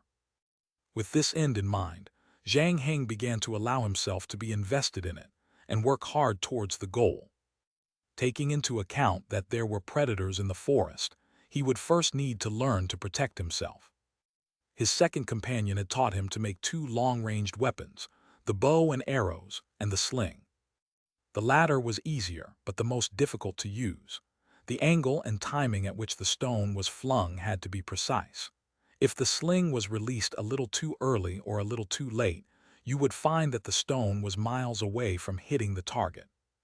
Hitting the target 4 or 5 times out of 100 was not going to be easy. On the other hand, bow and arrows are much more accurate and easier to control. With Zhang Heng already equipped with the basics of archery, the tips about posture, strength, and breathing technique that his coach had taught him, the only thing that he lacked was practice. This was not something that could be done lackadaisically. It required the grind of time. In the real world, even though Zhang Heng had 48 hours a day, there was so much to do that he could not spend too much time on a pastime. Now, on this island where he was the only human being, the thing he did not lack most was time. Going from the recurve bow he bought in the market to the handmade primitive bow was not considered a drop in expenditure. Compared to the store-bought bow, the handmade bow's accuracy and durability of the was a bit troubling. Drawing the bow also required much more strength, and the tree bark that he used had a risk of breaking after being used more than 100 times. The average lifespan was about 150 arrows. The target he had set for himself was 300 arrows per day, which meant that he needed to change the bow strings twice. By day 172 since he arrived on the island, Zhang Heng achieved his goal of hitting a still target within 10 meters without fail, and a success rate of 70% at 30 meters. The threat of his arrow was greatly reduced if he aimed for anything beyond this distance. After that, he was notified that his archery skill was raised from level 0 to level 1. Zhang Heng was still not satisfied. His goal was to reach level 2 before entering the forest for his expedition. That way at least he would be able to protect himself. Outside practicing his archery skills, Zhang Heng did not idle. He had moved from the cave into the clay house which sat on the border of the forest, and after moving all of his belongings, made another batch of clay tools. Today, he was finally able to eat out of a bowl. With his level 1 archery skills, Zhang Heng went deeper into the forest, close to where he had found firewood the first time. Again, he encountered that fowl-like creature. The animal made some strange sounds upon their meeting, as if mocking Zhang Heng's failure to capture it, and then speed its feet and disappeared into the bushes. But the very next moment, a wooden arrow came down from the sky and pierced its body. Concurrently, the voice in Zhang Heng's ear made another announcement. Successful hunt, game point +3, you may view information on the character panel. Zhang Heng's palm was drenched in sweat. The distance between him and the foul creature was only about 7 meters, a distance he was comfortable with, but once his target moved, his shots would not be as accurate. This shot was much more urgent than usual, and his breath was slightly ragged when the arrow left his bow. Good thing, his many hours of practice came into play. It also did not hurt that the bird was on the plump side. The creature struggled for a while, and then finally gave up reluctantly. Zhang Heng walked over, collected his arrow, and then bent down to examine his game. The creature had a strange appearance. Zhang Heng had thought that it was a fowl, but upon closer look, he realized that its beak resembled a duck's but with a curve at the tip. Its body was much larger a fowl and had blue-gray feathers, short and small wings, and a pair of rather thick legs. This thing looked a little ugly. Zhang Heng had come across a bird atlas once, and this thing was not in the book. But since it ate fruits and seeds, then theoretically, probably, maybe, it should be edible. This whole time on the island, Zhang Heng had eaten some meat, but the flavor of seafood like fish, prawns, and crabs could compare to meat that lived on land. Zhang Heng had been thinking about this fowl-like creature since the first time he saw it. Unfortunately, that time, he had no idea how to capture this nimble thing.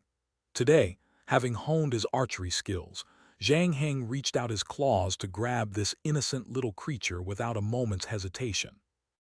Zhang Heng returned from his hunt fully loaded.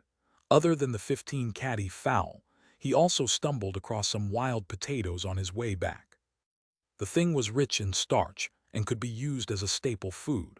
At the same time, potatoes are also high in calories. Zhang Heng did not eat much of it. He set 2 of the largest ones aside to be eaten with the meat tonight, and then placed the rest carefully into his basket. He planned to grow a vegetable garden by the house when he got back. Potatoes grow very quickly. Once he got them into the ground, he would have an endless supply of potatoes. Chapter 14. Desert Island Survival VII. That nameless giant fowl was so ugly, it was off-putting, tasted surprisingly good. Zhang Heng had been seafood for so long he had almost forgotten what chicken tasted like. The chicken soup he boiled for dinner brought back memories. Actually, strictly speaking, the meat of this creature was much tougher than chicken meat. Its texture was actually closer to that of pigeons. But to Zhang Heng, who nearly went crazy thinking about meat, this was the most delicious chicken he had ever tasted. Unable to finish the entire 15 catty chicken at one meal, Zhang Heng removed the internal organs, soaked the flesh in seawater, and then smoked it. The chicken jerky now hung under the eaves of his house. Behind the house, Zhang Heng found a plot of land that received a good amount of sunlight and planted the potatoes he saved. He also burnt some grass and wood, sprinkling them over his crops as fertilizer. Finally, he fenced up the plot of land, looking forward to see the surprise it would bring him after about half a month. Early on, Zhang Heng had recorded the time on the wall of the cave, but he could not move the wall to his new dwelling, so he relied on the watch on his wrist. With the watch's scientifically unexplainable toughness, Zhang Heng had used it to wet stones in the earlier days on the island. By looking at the positions of the hour hand and the seconds hand, he could use a simple calculation to determine the date. Today, it had been 201 days since he was washed ashore. The clothes he was wearing was the first to crumble, then his shoes acquired a large hole. He was lucky to have been in the tropics. He did not need to worry about temperature even if it was winter. Zhang Heng even settled on going about the day completely nude. His skin was now a tan shade of bronze, his beard unkempt and his hair a frizzy mess. He looked a little scruffy. Today afternoon, Zhang Heng put down whatever he was doing and climbed onto a cliff by the beach. He sat down with his legs crossed, staring into the distance. After about half an hour, the old friend he had been waiting for appeared. The adventurer was struggling against the waves, looking as if he could drown at any time. Zhang Heng looked at the silhouette rising and falling with the tide, conflicted. The great philosopher, mathematician and historian Russell I once said that his life was governed by three pure yet overwhelmingly strong passions: the longing for love, the search for knowledge, and the unbearable pity for the suffering of mankind. The thing for Zhang Heng right now was much simpler. There were only two things that was going to keep him alive for these 500 days: exploring the center of the island, and seeing the man in the water who would appear every 40 days. The former kept him busy and kept his mind from wandering. The latter reminded him that he was not alone. So many times, Zhang Heng had been tempted to save the adventurer. Saving him meant having someone with him for 19 days, providing him with the much-needed interaction, company and warmth from a creature of the same kind. But Zhang Heng had never taken any action. He thought about a movie he had seen called Cast Away. The plane that the protagonist boarded had crashed, and he was washed ashore with a heap of packages. To survive, he opened up all the packages, leaving only one because it symbolized hope to him. Seeing the adventurer every 40 days held the same meaning to Zhang Heng. He had been on this island for more than 200 days. That would be the equivalent of 5 rounds of game time for the average player. He was still very far from the day of return to reality. If he recurred the man now, the man would die after 19 days, and he would be truly and completely alone for the rest of his days on the island. Even after his wildlife survival skills had reached level 1, he was still lacking in many ways. For example, he really wanted a game console, even if it was just Tetris or Snake. Still, leveling up was not as pressing as it was when he had first arrived on the island. In contrast, he needed a helper to explore the island. He could it alone, of course, but it would definitely be much safer when there are two people.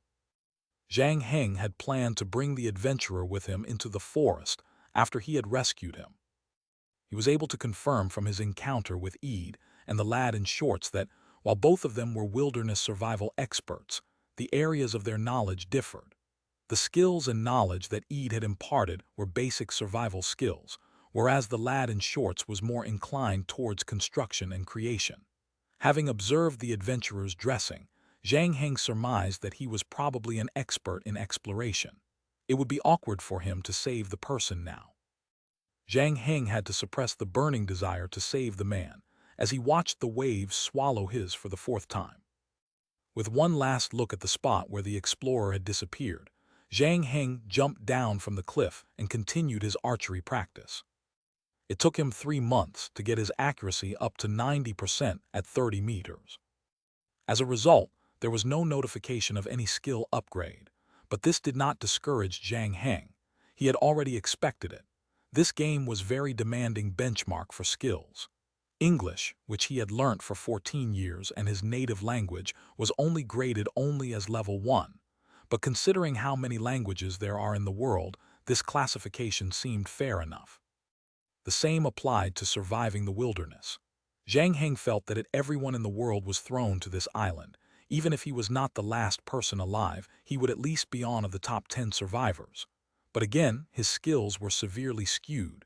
If he was placed in another type of harsh environment, he might not have done that well. Take the polar regions or a desert. He would barely be able to survive. That was the biggest difference between him and experts. Therefore, Zhang Heng was in no hurry to level up his archery skills. Once he had mastered his 30-meter shooting, he began practicing on moving targets.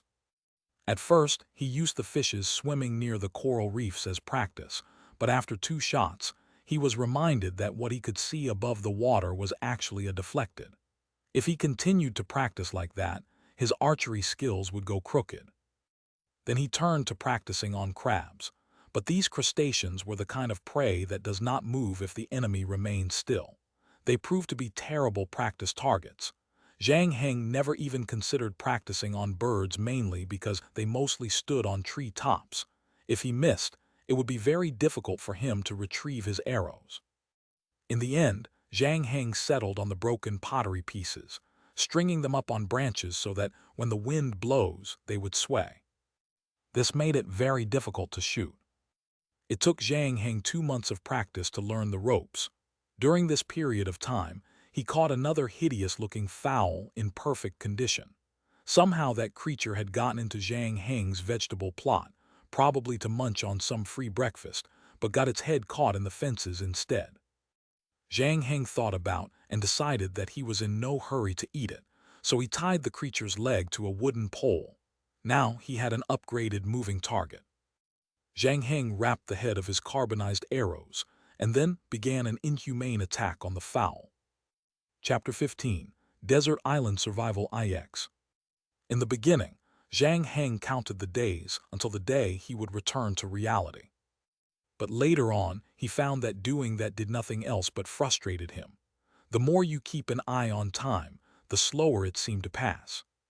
So Zhang Heng no longer kept a record. During the 4th harvest of the potatoes he had planted, he received an alert. Archery skill has progressed from level 1 to level 2. You may review the information on the character panel. Zhang Heng dashed into his house and dug out the tissot buried in the corner. After putting the watch on, he saw that he had been on the island for a total of 385 days. It had been more than a year. Even though he could not compare to Robinson Crusoe, it was considered pretty incredible for a city person. In fact, Zhang Heng had already got used to life in the wilderness. To make life more comfortable, his clay house and vegetable plot had undergone 2 stages of expansion.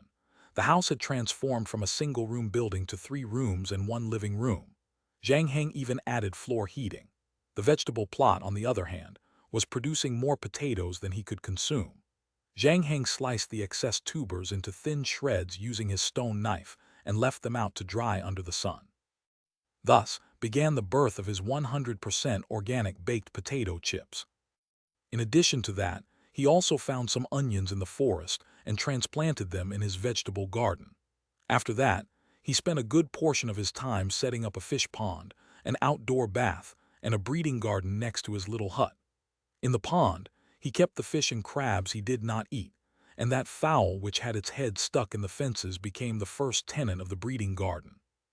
After shooting at it for a month and a half, the creature went from "I'm not afraid of anything, I challenge you to come and try me," to a blank-tie, spiritless empty nester.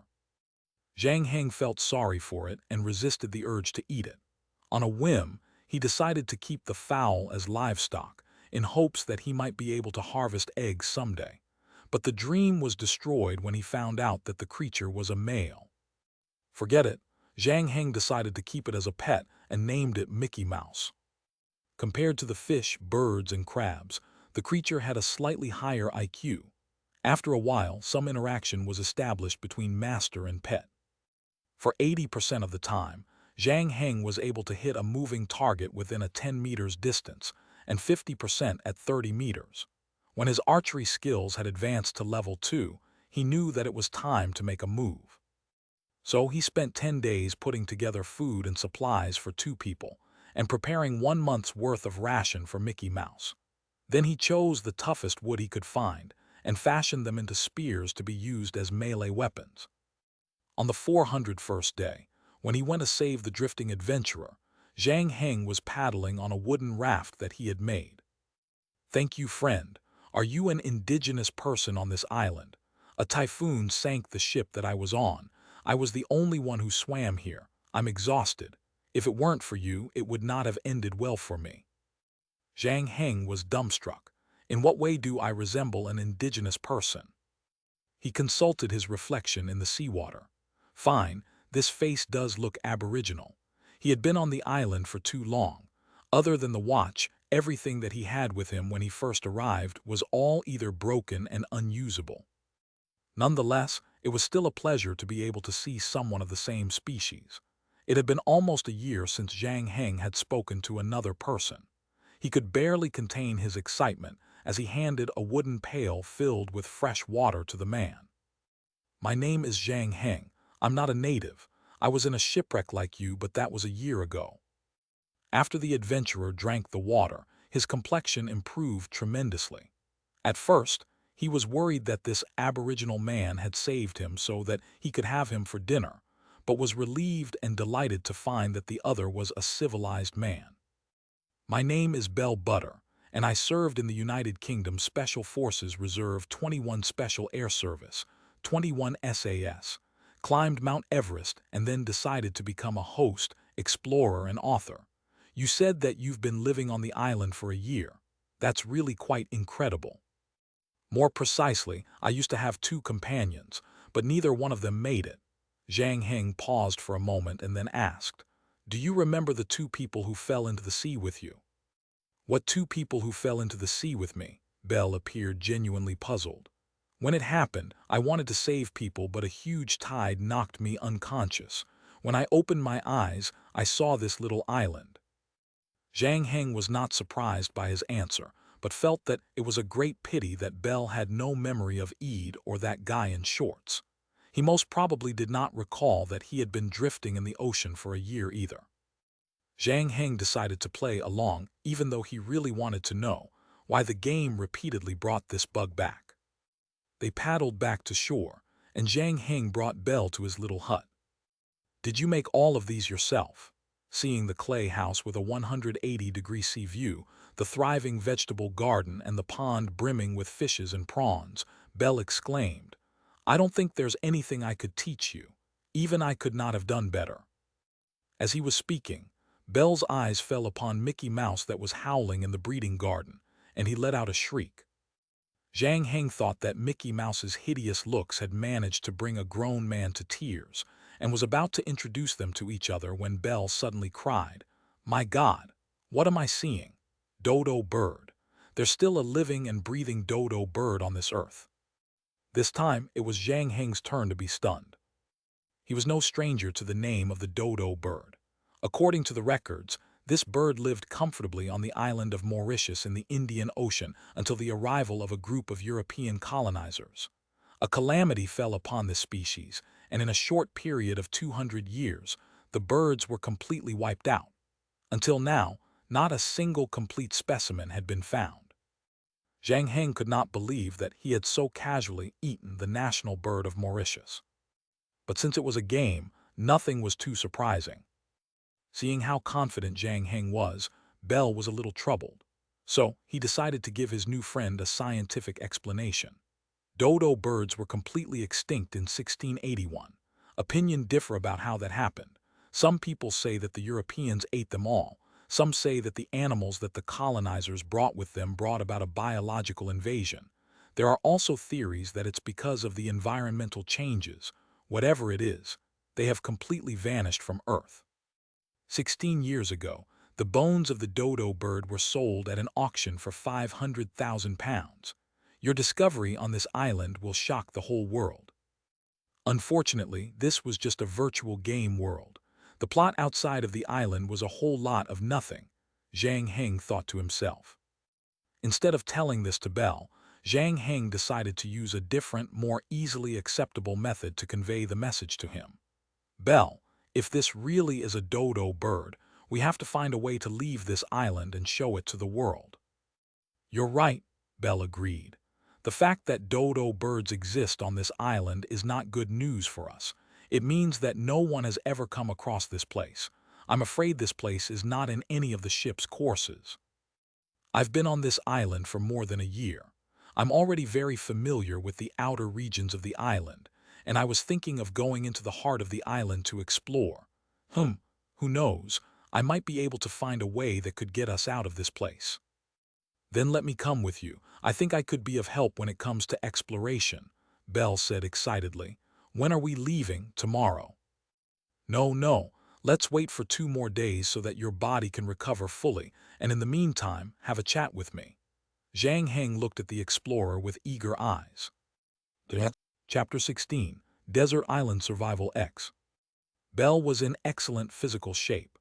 Even though he had drifted for so long in the ocean, exhausted and on the brink of dehydration, when given enough food and drink, proper rest and favorable environment, he bounced back to full strength in less than 2 days' time. Even so, Zhang Heng was in no hurry to leave. The island's acreage was neither large nor small.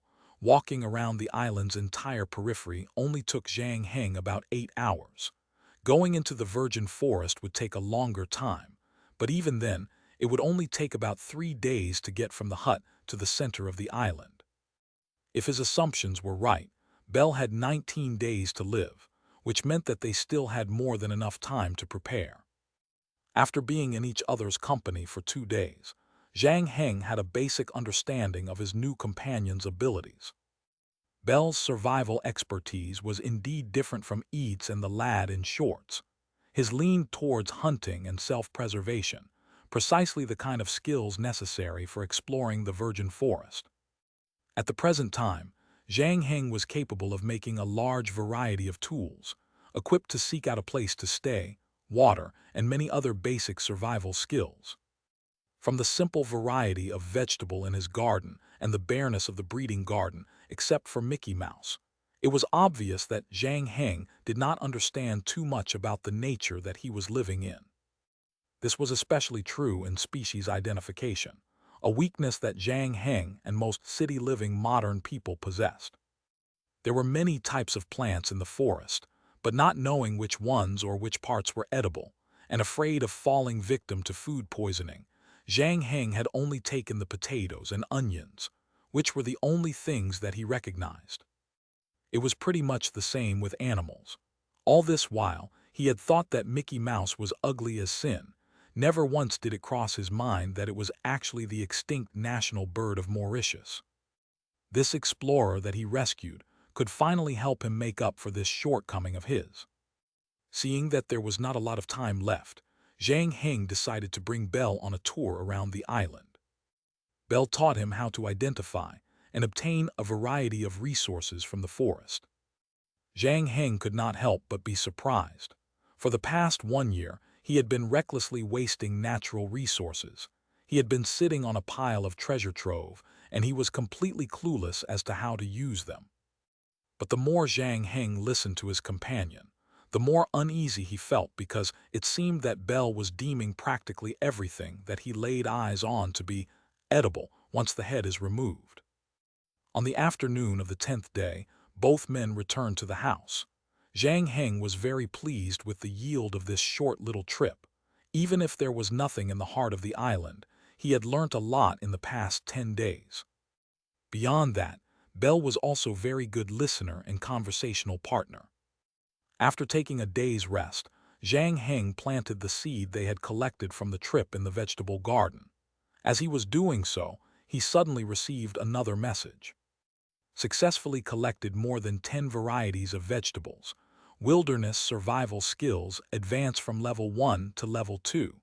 Game points +5. You may refer to the character panel to view the information. Until now, Zhang Heng still had no idea how the game points were used in the game. Including what he had accumulated previously, he now had a total of 16 points, which was displayed on his character panel. It seemed to him that this was a sort of reward system. Once certain criteria were met, points would be rewarded, just like previous 11 points which came from starting a fire, building a house, and hunting. Anyway, Zhang Heng was not too caught up in these sorts of things. He had always been the kind of player who let things run its course as long as he completed a level. Definitely not the hardcore bigot kind who had to attain complete dominance of the game. This time, it was only because he had played this game on his own for too long. He had to attain those achievements even if he did not want to. In addition to that, he also noticed that some changes had been made to the evaluation portion on the panel. It read, "Evaluation. The player is unremarkable with no quality worth commending, but has some wilderness survival skills and archery skills. He is not expected to be able to last longer than the first 5 rounds. Zhang Heng found this rather puzzling. He thought that his archery skills were pretty good, and he had enough knowledge to survive harsh environment. How could he not last longer than 5 rounds? What about the other players? The thought merely flashed through his mind. After that, Zhang Heng focused his attention on matters that needed to be done. After a night's rest, the pair had almost completely recovered from the fatigue of their little expedition, and the conditions of their physiques were at optimal level. Next, it was finally time for the main event. Zhang Heng slung the longbow and quiver over his shoulder. The night before their departure, he had already prepared 2 persons' worth of rations and water. He and Belle each carried their own. If they were frugal, these provisions could very well last them for a week in the forest. With Belle, the human hunting machine, next to him, there was no need to worry about running out of supply anyway. When Zhang Heng handed the 2 spears he had prepared to his partner, Belle shook his head and then showed him the knife on his waist. "This is enough for me." Zhang Heng felt a twinge of envy. Seeing the knife brought back memories about that Swiss Army knife that he had. Ever since he was thrown to this island, he never saw that piece of ironware again. He thought about how he, when he was with Eid, had completed the feat of sawing a tree using a shell.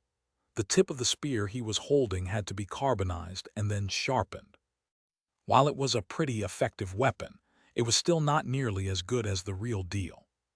Moreover, the workmanship on the knife appeared to be exquisite. Belle's name was even carved on it. "If you like it so much, I can give it to you once we're safe. You can also come to my house to visit. I'll introduce you to my wife and son." Even though he knew that that day would never come, Zhang Heng thanked the explorer politely. Once they were ready, the pair began their journey into the virgin forest. On the first night alone, Zhang Heng realized how lucky he was to have Belle with him. Even though he had made ample preparations, he had clearly underestimated the dangers in the forest. One person could not be on constant alert for 24 hours, especially at night when the forest was not particularly quiet. There always seemed to bushes rustling in the dark. For the first half of the night, Zhang Heng was constantly on his toes, tightening his grip on the spear at every sound or movement. Eventually, he realized that he could not go on like this. One sleepless night meant that his mind would suffer and his response slow. Eventually, Zhang Heng had to force himself to close his eyes. It took a while for him to ignore the suspicious sounds all around him and enter the half-asleep state. But it was then he suddenly felt something rubbing against his midriff. This was also the time when Zhang Heng was most lethargic, so he did not bother to open his eyes until whatever it was tangled around his body and began to squeeze. It was when he suddenly felt suffocated that his eyes flew open, and he saw the thing stacked around his body. It was a python, about 3 meters long and a body that was thicker than Zhang Heng's forearm. Its belly was white, and its back was covered in brown cloud-like spots. Zhang Heng attempted to free himself from its grasp, but realized that he could raise his arm at all. The thing was tightening around him, and it felt as if all the bones in his body were broken. Luckily, his struggling woke Belle from his sleep. Burmese rock python, a subspecies of the Indian python, one of 6 of the largest snake species in the world, commonly seen in tropical rain forests. They have great strength and few enemies, but they are not without weaknesses.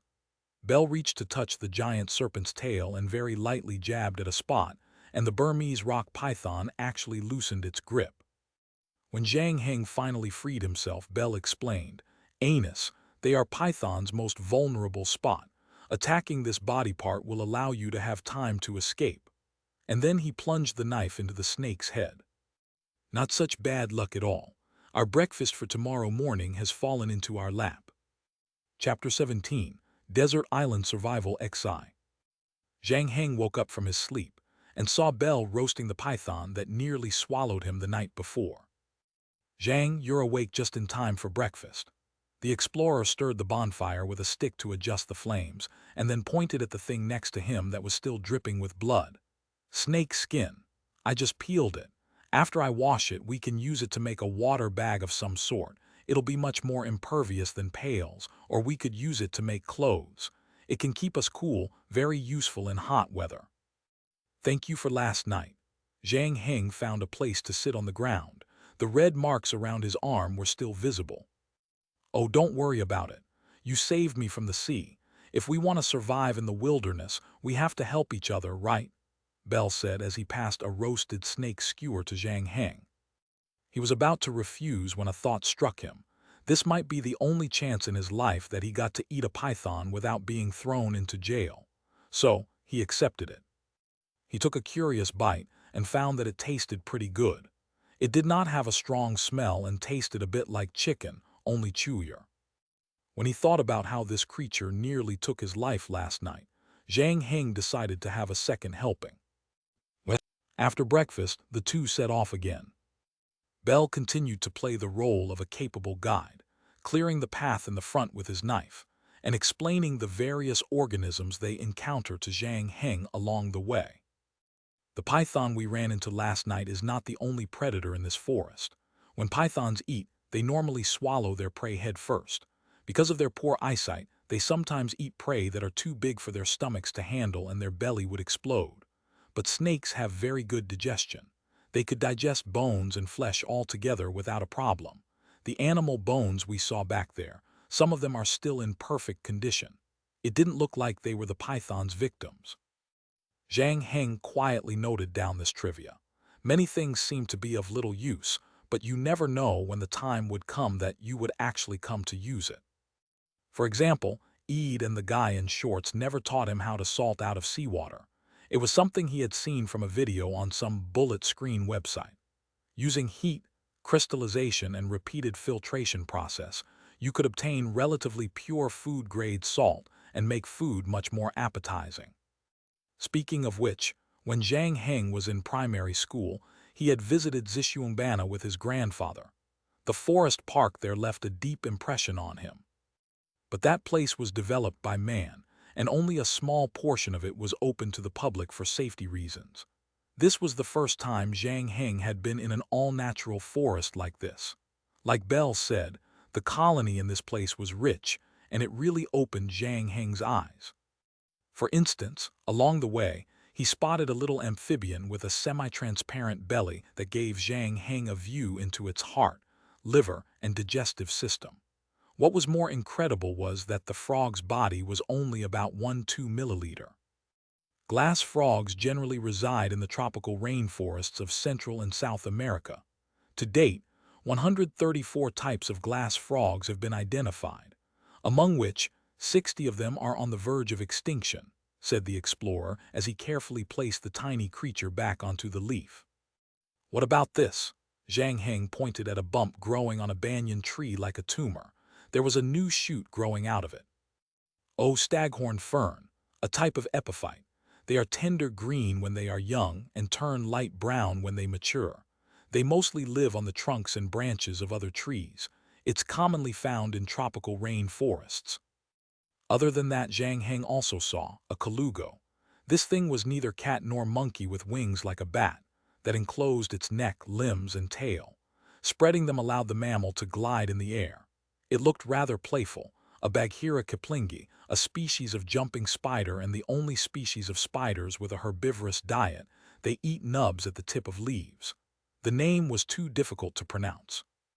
Zhang Heng had Bell repeat it 3 times and was still doubtful. Bird of paradise whose cries sounded like gunshots. When Zhang Heng first heard it, he nearly jumped out of his skin. But the bird was very beautiful, especially its feathers that changes colors. Even Bell could not help but exclaim, "This place is a biological paradise. This is the first time I've seen so many tropical plants and animals from different regions gathered in one place. This is unbelievable. Biologists would love this piece of land." Just then, Zhang Heng felt something underneath his feet.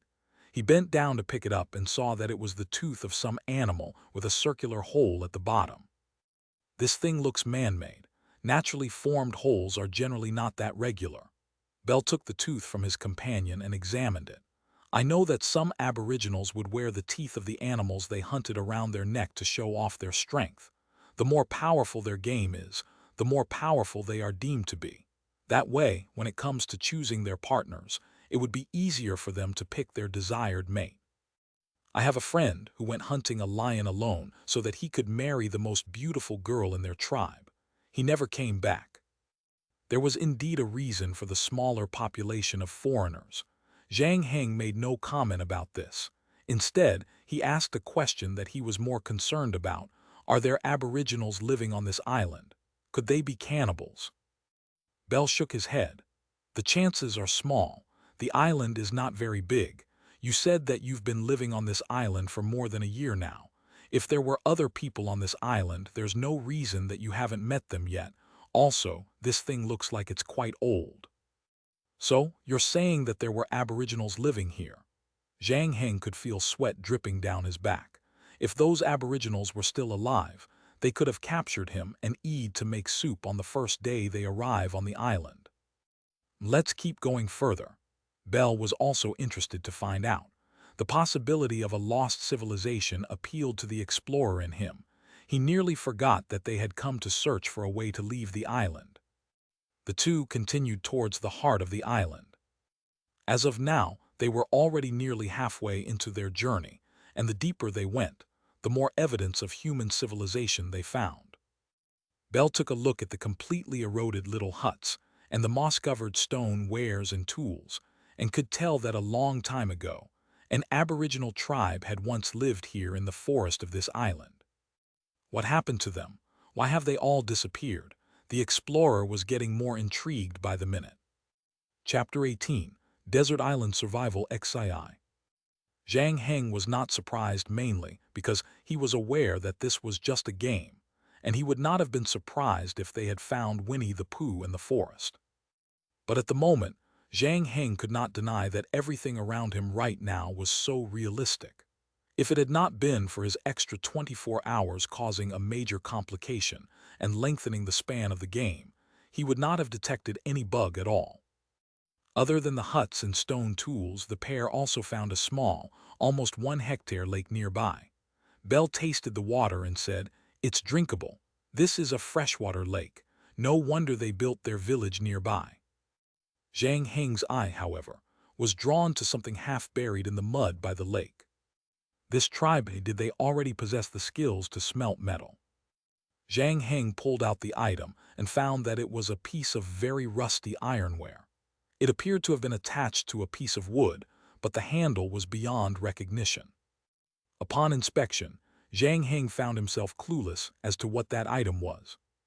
Bell was not all-knowing. He did not know what the thing was used for either, so he could only analyze. From the look of the craftsmanship, they are most probably still in the Stone Age era. This piece of metal may not have belonged to them. It was getting late, so they did not continue further but found a place nearby and started a fire for cooking. The closer they were to their destination, Zhang Feng found himself in a tangle of emotions. For the past 1 year, he had relied on the objective of exploring the center of the island to keep himself working hard on improving his archery skills and exercising to keep in shape until it became essentially almost like second nature to him. But to say that he was concerned about what was in there was not entirely true either. In light of this, Zhang Heng often envied Eid, Bell, and the guy in shorts. They could comfort themselves that perhaps tomorrow a ship would dock at the island, or perhaps there was something on the island that could bring them home. On the contrary, player Zhang Heng knew very well that unless the time was up, he was not going anywhere. When he thought about how they were going to solve the mystery tomorrow, he was both emotional and excited. He had been thinking about this day for the past 1 year after all, but most of all, he was at a loss. Once this was over, what was he going to rely on to survive? Thank goodness 4/5 of the time had already passed, leaving only another 100 over days to go. Even if he did not have a goal to work towards, he should be able to bite the bullet and pull through. On the third morning of the expedition, Zhang Heng rose early, but when he opened his eyes, he saw that Bell was already up. "Morning, Zhang," the explorer greeted him excitedly. "I just took a walk around the lake again. Guess what I found?" New breakfast." "That's actually true. I caught a catfish so that we can have a change of flavors. But other than that, I also found something else." Bell placed 2 rusty little balls on Zhang Heng's palm. "What is this, marbles?" "This is a bullet." "How are solid bullets fired?" Zhang Heng asked. He was not a fan of weapons, but he had some basic knowledge about them. Modern weapons relied on the ignition of gunpowder in the bullets to be fired. Without gunpowder, the bullet could not penetrate anything. "Remember that thing you found by the lake? I know what it is." The explorer was beaming in excitement. "It's a matchlock widely used in the 15th, 16th century Europe. The gunpowder and cartridge for this type of weapon are filled separately, and then the match cord is lit up. At that time, the slave trade was booming, and the aboriginals here must have been attacked and captured by the slave traders and then sold off to farmers." The speculation seemed reasonable and in accordance with what they had seen. Zhang Heng decided to accept this friend's statement as the truth. However, later on that day, when they finally arrived at the heart of the island, they came across a structure that resembled an altar with a mountain of bones stacked up on top of it. Zhang Heng turned to his companion. "Were your 15th, 16th century European slave traders this ruthless?" "This is not the work of the slave traders. This was a dark and bloody period. As far as I know, slave traders do, in fact, kill those who try to resist captive in order to scare the others. Sometimes they would also kill the ones who were too old or too young, those too inconvenient to transport." Bell walked up to the altar and picked up a skull. "But this is not their practice." "If it's not the slave traders who killed aboriginals of the island, then who did? Could they have done it themselves?" Zhang Heng's question stumped the both of them. The architectural style of the altar was very similar to the ruins they had stumbled on by the lake. "All right, say the slave traders arrived on the island, and these aboriginals saw that they were no match for the enemy, so they came to the altar and ended their own lives. It's a little far-fetched." Bell walked to the center of the mound of bones, bent down and wiped away the dust on the stone floor. "This is something else. It's a totem depicting a half-human, half-snake creature. It looks like it could be the gods that these aboriginals worshipped." Zhang Heng was a little disappointed. Although he did not care too much for whatever was in the heart of the island, finding the indigenous ruins that had no use to him caused him to feel dispirited. He had prepared for this for an entire year, and it was a dangerous journey coming here. He was even nearly swallowed by a python. In the end, all they found was just a bunch of bones and some altar. But seeing how excited Bell was by all that, Zhang Heng kept this opinion to himself. The pair had plenty of food and water.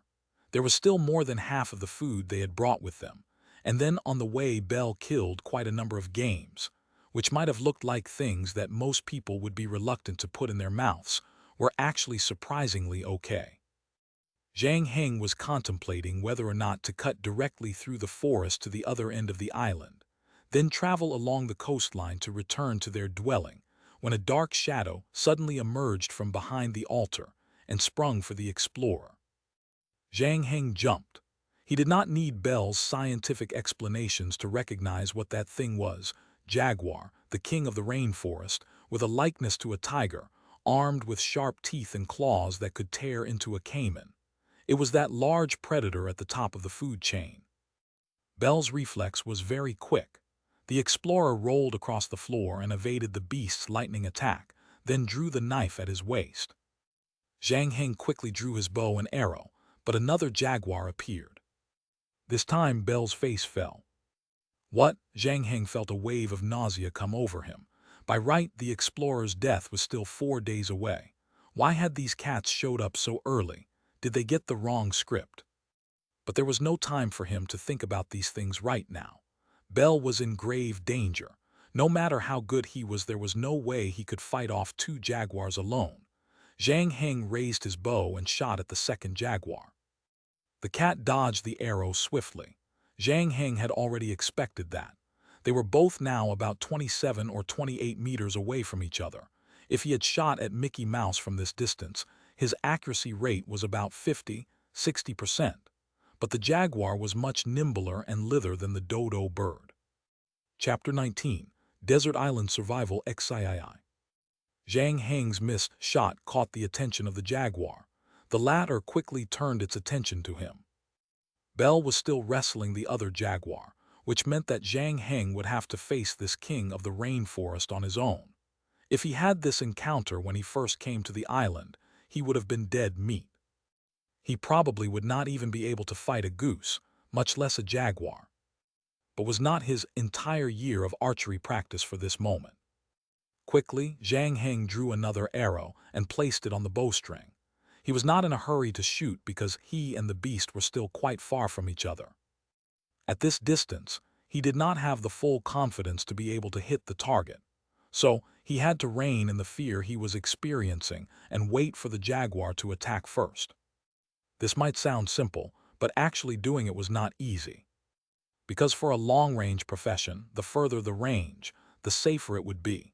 Every shooter should know the kiting one technique. All the same, reality is cruel. Zhang Heng knew for a fact that in terms of agility and speed, his own 2 legs could never outrun the creature with 4. He could kite, but what if the jaguar chooses to join its partner and attack the explorer instead? Then when the 2 jaguars had him surrounded, Zhang Heng would never be able to leave this forest. So both man and cat came into a confrontational stance. Zhang Heng maintained his aim and an upright position as his instructor had taught him, regulating his breathing. Opposite him, the jaguar's patience finally ran out, so it arched its body and prepared to pounce. Panic rose inside of Zhang Heng. This was a completely different situation from hunting a dodo bird. Even if he missed his target, the consequence would just be not being able to eat meat. But if his arrow misses, with the jaguar's fleetfoot, he would not even have another chance to reload his bow. The one who would be eaten was him. Zhang Heng quickly chased all this jumble of thoughts away and anchored his emotions. In that split second, the jaguar made a move. It was much faster than Zhang Heng had imagined it to be. Kicking the ground with its hind legs provided the creature with a frighteningly explosive force. The distance between them was rapidly shrinking. At less than 7 meters, finally came the sound of bowstrings being released. You could say that this shot was Zhang Heng's most satisfactory shot so far. After an extended period of preparing and gauging, his mind went into a sort of Zen state, where the world before him seemed to be moving in slow motion, and he could see the motion of the jaguar's whiskers. Be it strength, angle, or calculation, everything was perfect. As soon as the arrow left his hand, Zhang Heng knew that it would hit the target. And he was right. At such a close distance, and running at a full sprint, the jaguar was unable to elude and could only watch as the incoming wood arrow hit its head. But what happened next was completely out of Zhang Heng's expectation. He did not know if it was because the carbonized arrowhead was not lethal enough because he had terrible luck. The arrow hit the cat's skull, but did not go any deeper. The jaguar let out a shrill cry of pain, but the injury to its head was not enough to kill. Instead, it provoked the beast, which then proceeded to charge towards Zhang Heng, knocking him to the ground. Zhang Heng pushed the bow up against the jaguar's neck to keep it from ripping his throat out, but the jaguar was pinning the lower half of his body to the ground and was clawing madly at his shoulder, boring bloody holes into it. But the harrowing pain provided Zhang Heng with a surge of strength that he had never experienced before. With death just around the corner, he momentarily forgot his fears. He knew that no one could save him at this time. If he wanted to live, he would have to rely on himself. Keeping one hand on the bow, Zhang Heng allowed his free hand to flail about the ground. Sensing the pressure against its neck weakening, the look in the jaguar's turned savage. The beast stretched out its neck to reach Zhang Heng's neck, the saliva from its razor-sharp teeth dripping down onto his victim's face. The stench nearly knocked Zhang Heng unconscious. He was now in much more danger than before. But at that very moment, Zhang Heng's free hand managed to reach the spear he had dropped on the ground. The putrid, hungry mouth was about to tear down on his neck when he plunged the spear into the jaguar's neck. The creature's eyes went blank, but Zhang Heng did not let go. Instead, he pushed harder, twisting the weapon deeper into the cat's neck. He had tossed his wooden bow aside and reached for the arrow that was lodged in the jaguar and thrust both hands with all his might. All that whirlwind adrenaline had him forget about the pain all over his body. This was battle of life and death. There was no such thing as mercy here. Zhang Heng did everything he could to inflict damage on the wild beast before him until a voice announced in his ear, Successfully exterminated an adult jaguar single-handedly. Game points +10. You may view your character panel for further information. Only then could Zhang Heng confirm that he was the winner of this bloodbath. Pushing the breathless piece of dead meat off of himself, Zhang Heng saw that Belle's fight with the other jaguar was also drawing to an end.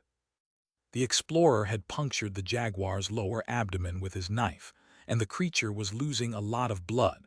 Its movement was also more labored and leaden. It looked like it was going to follow after its partner's footsteps. "Heh, you all right, Zhang?" Belle asked, concerned. He had seen that Zhang Heng was in danger but had been unable to help. "I've always wanted to own a piece of tiger skin skirt, but I guess jaguar skin works too," Zhang Heng huffed, and then dropped to the ground with his arms and legs spread out. Having verified that he was absolutely safe, all the energy in his body suddenly drained away. He did not even want to lift a single finger.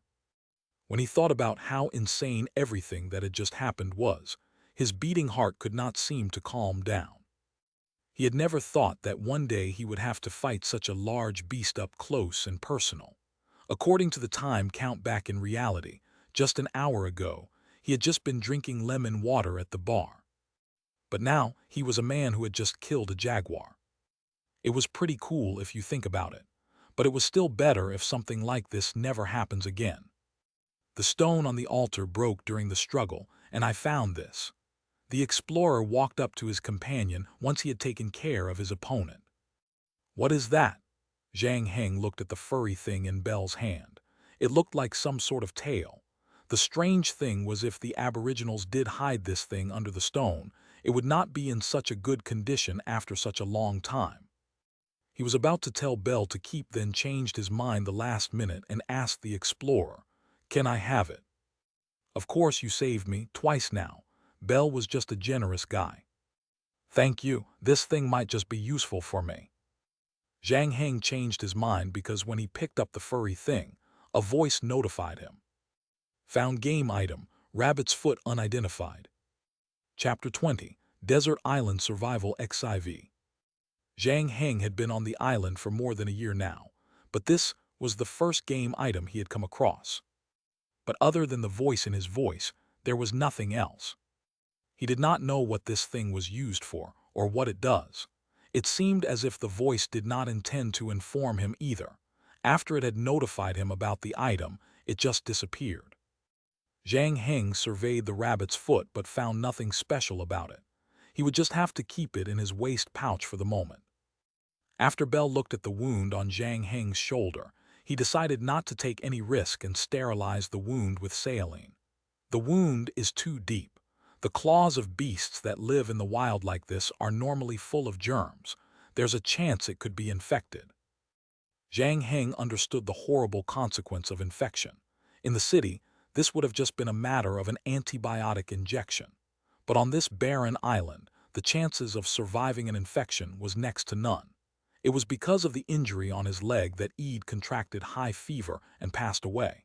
Even though his death was premeditated by the game, that would mean the game designers could be trying to inform the players of such dangers. But there are some things that, even if made known in advance, could never be helped. What should he do in that situation? Being able to fight back and kill his attacker had already exceeded his limit. It was impossible to think that he could have come out unscathed. The explorer comforted, "It may not be infected for sure, maybe nothing would happen." Zhang Heng smiled bitterly.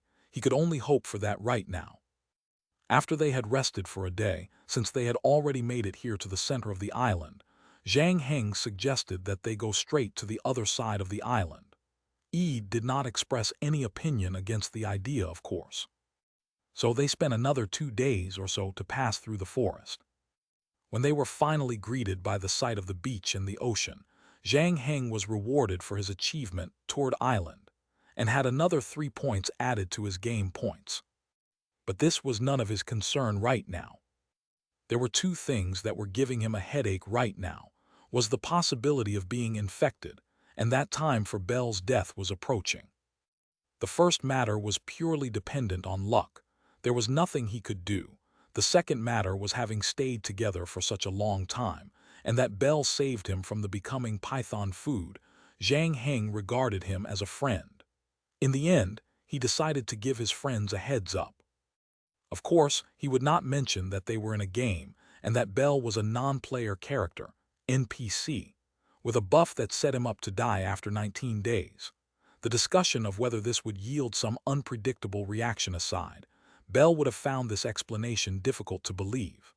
Chances are, he would conclude that because Zhang Heng had been alone on the island for too long, his mind was in a state of confusion. Which was why Zhang Heng only told Bell to be extra careful tomorrow. The explorer did seem to mind it too much. After all, the both of them did just massacre a jaguar each. Now that they had left the forest, they had moved past the most dangerous portion of the journey. Whatever happened next could not possibly be as severe as this. Zhang Heng thought that it made sense, but after what happened with the guy in shorts and the poisoned mushroom, Zhang Heng knew that anything could happen tomorrow. He persuaded Bell not to hunt the next morning and kept his eye the explorer for the entire span of 24 hours. Zhang Heng also wanted to see to what extent this death could be done, and if it could be changed. Well, nothing happened in the morning. Zhang Heng trailed behind the explorer the entire day like an idiot, giving his friend the chills. In the afternoon, Bell suggested that they go outside the forest to pick some wild vegetables and mushrooms to make a seafood soup, but was sternly refused by Zhang Heng. What kind of joke is it? Were they seriously using the same trick again? Zhang Heng was thoroughly traumatized by mushrooms. Besides, even if he really wanted to eat them, today was not going to be the day. Unable to do anything, Bell had wanted to go for a walk by the beach, but seeing how resolute Zhang Heng was, he decided not to ask for fear that it would only give trouble to his friend. In the end, they settled on walking toward the direction they lived in quietly. Throughout the entire journey, neither one of them spoke. Bell was not a man with a temper, but he did feel that Zhang Heng was making a big deal out of nothing. Then, as they were passing by a shallow beach, the cliff on his right suddenly came crashing down without warning. Caught off guard, Bell watched in horror as the falling rocks were coming down at his head. But right at that very moment, someone pounced on him and they rolled away together sideways. The crumbled rocks smashed against the coral reef next to them, giving the explorer the shock of his life. After that, he saw blood in the sea and a motionless Zhang Heng lying face down. "Zhang, are you all right?" Zhang Heng replied only after a while, "I'm fine, Bell. I just jumped at you too forcefully. My nose is bleeding from the impact." Zhang Heng sat up, hands cradling his nose. The situation was fraught with danger, but it was no match for the vigilant Zhang Heng. When he heard the rumbling noise above him, his first instinct was to throw himself at Bell and manage to get his friend out of harm's way. Upon remembering the warning yesterday, the explorer exclaimed, "My God, are you an oracle? You could foresee the future. This is incredible." "Don't celebrate so soon, it's not over yet," Zhang Heng reminded him. The truth was, he did not know when this was going to end, when today was over, or until Bell dies. If it was the latter, then no gods nor ghosts could save the explorer. Zhang Heng could not guarantee for sure that he would be as keen-eyed as he was today for the next 100 days. But fortunately, this incident earned him some credibility, and Bell was now taking his prophecy much more seriously. To be safe, neither one of them slept a wink the entire night. When the sun peeked out from the horizon, Zhang Heng was lost for words. He did not think he would be able to help the explorer live past 20 days. Bell yawned, "So, am I safe?" "I don't know," Zhang Heng shook his head, "but you can move about freely." Having passed the most dangerous 19th day, who knows what would happen in the future? But like the wound on Zhang Heng's shoulder, he would only know after the infection set in. However, whether it was Bell or Zhang Heng, their luck seemed to be pretty good. Neither one of them encountered any life-threatening danger, and a scab had already begun to form on Zhang Heng's wound. There had been no swelling or pus. A week later, the pair finally arrived at the hut. Seeing Mickey Mouse sunbathing in the garden brought a feeling of familiarity to Zhang Heng. He even thought that the bird did not look as ugly as before. This little trip, although short, was filled with danger. Fortunately, the payoff was also good. Not only did Zhang Heng earn another 13 points, he also took home a prop that he did not know how to use. Most importantly, though, was that Belle was alive and breathing. This meant that for the rest of the 100 days, Zhang Heng was finally not alone on this island. While he was clearing out a house to be turned into the explorer's room, Zhang Heng asked, "Belle, can you be my teacher?" "Sure, what would you like to learn?" "English. I have a grade 6 exam in December."